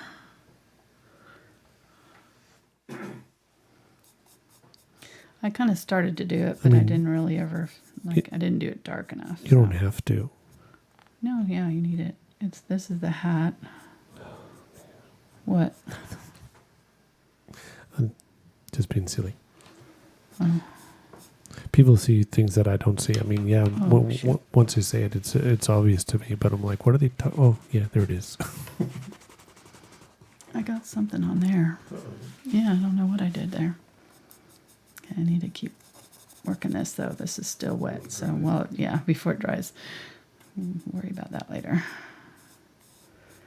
The glazing medium that I use from Golden has a little bit of extended drying time, so you got a little bit of time to move it around, but it dries pretty quickly, so you don't have time to fiddle too much with it. There's good.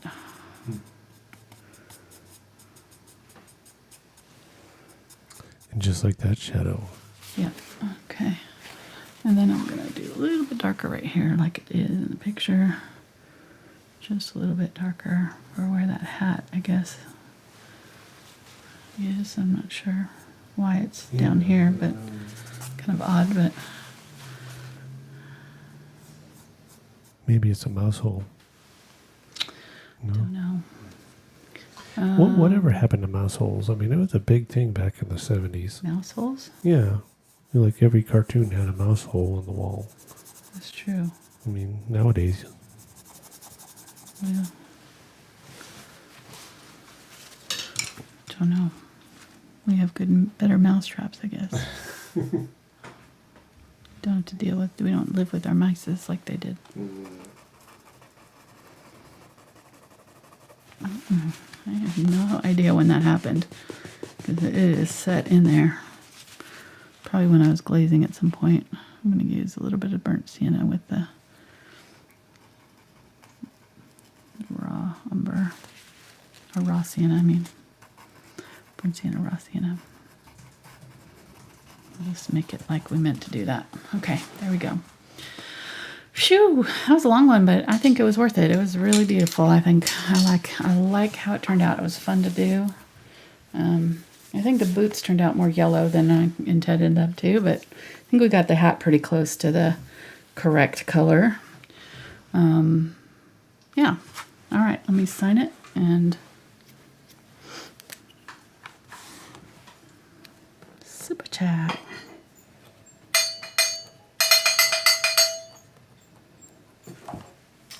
Yes, we had a super chatter today. Nice. Let me shut down the disco party over here. Okay, cool. It worked. Okay.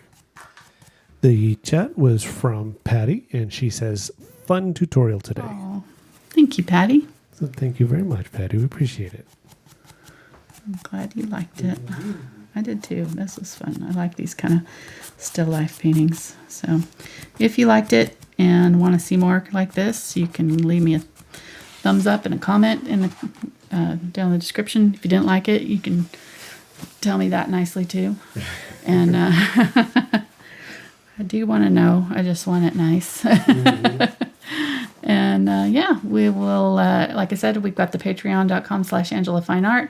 On there, I post the finished painting and the traceable and the reference photo for the $5 level, and then just the traceable for the $2 level, and then the $10 level gets all of that. Plus, we are working on this. We're going to be finishing it this week. Said it was finished in the newsletter. I wish, but we did not finish it this week. I had my COVID shot on Monday, my second one, so I took the week off. Fortunately, didn't have a whole lot of symptoms, but still wasn't feeling 100%. So anyhow, we'll be finishing this. This will be all rocks and things down here. It's all yellow right now, but it'll look like this when we're done. And these are birds. These weird ghost things are birds. So yeah, we got a lot of work to do, but we'll be finishing this on Thursday. They get their own, the $10 level on Patreon gets their own Thursday show where we work on something all month long. So that's this will be the third week for that project, and we should be finishing it this week. So, but yeah, if you want the newsletter, sign up there at thankfulart.com. If you wait just a minute for it'll, when you go there, like on a computer or tablet, I think, web browser of some sort, it'll pop up a pop-up box that has a free bonus video of a mandarin duck. And so you can get that if you want it, if you're interested, or there's just a button down on my homepage where you can sign up for the newsletter too that way. So either way, sign up there, and then we'll be sending out a special email like sometime this week with the link to the Etsy store and a picture of the new paintings that we'll have available. If you're interested in that for Mother's Day, might be a good idea, for some, maybe. Who knows? We've been wanting to update our Etsy store anyways, so I thought it might be a fun thing to try. All right. Thanks, guys, for hanging out with us as usual, and we will see you next Tuesday. We're going to be working on our last in the chair series. This will be our third chair in the chair series. It'll be the pink ranunculus flowers so we'll be going over how to do metal, and that'll be part of our beginner series that we've been doing on Tuesday nights.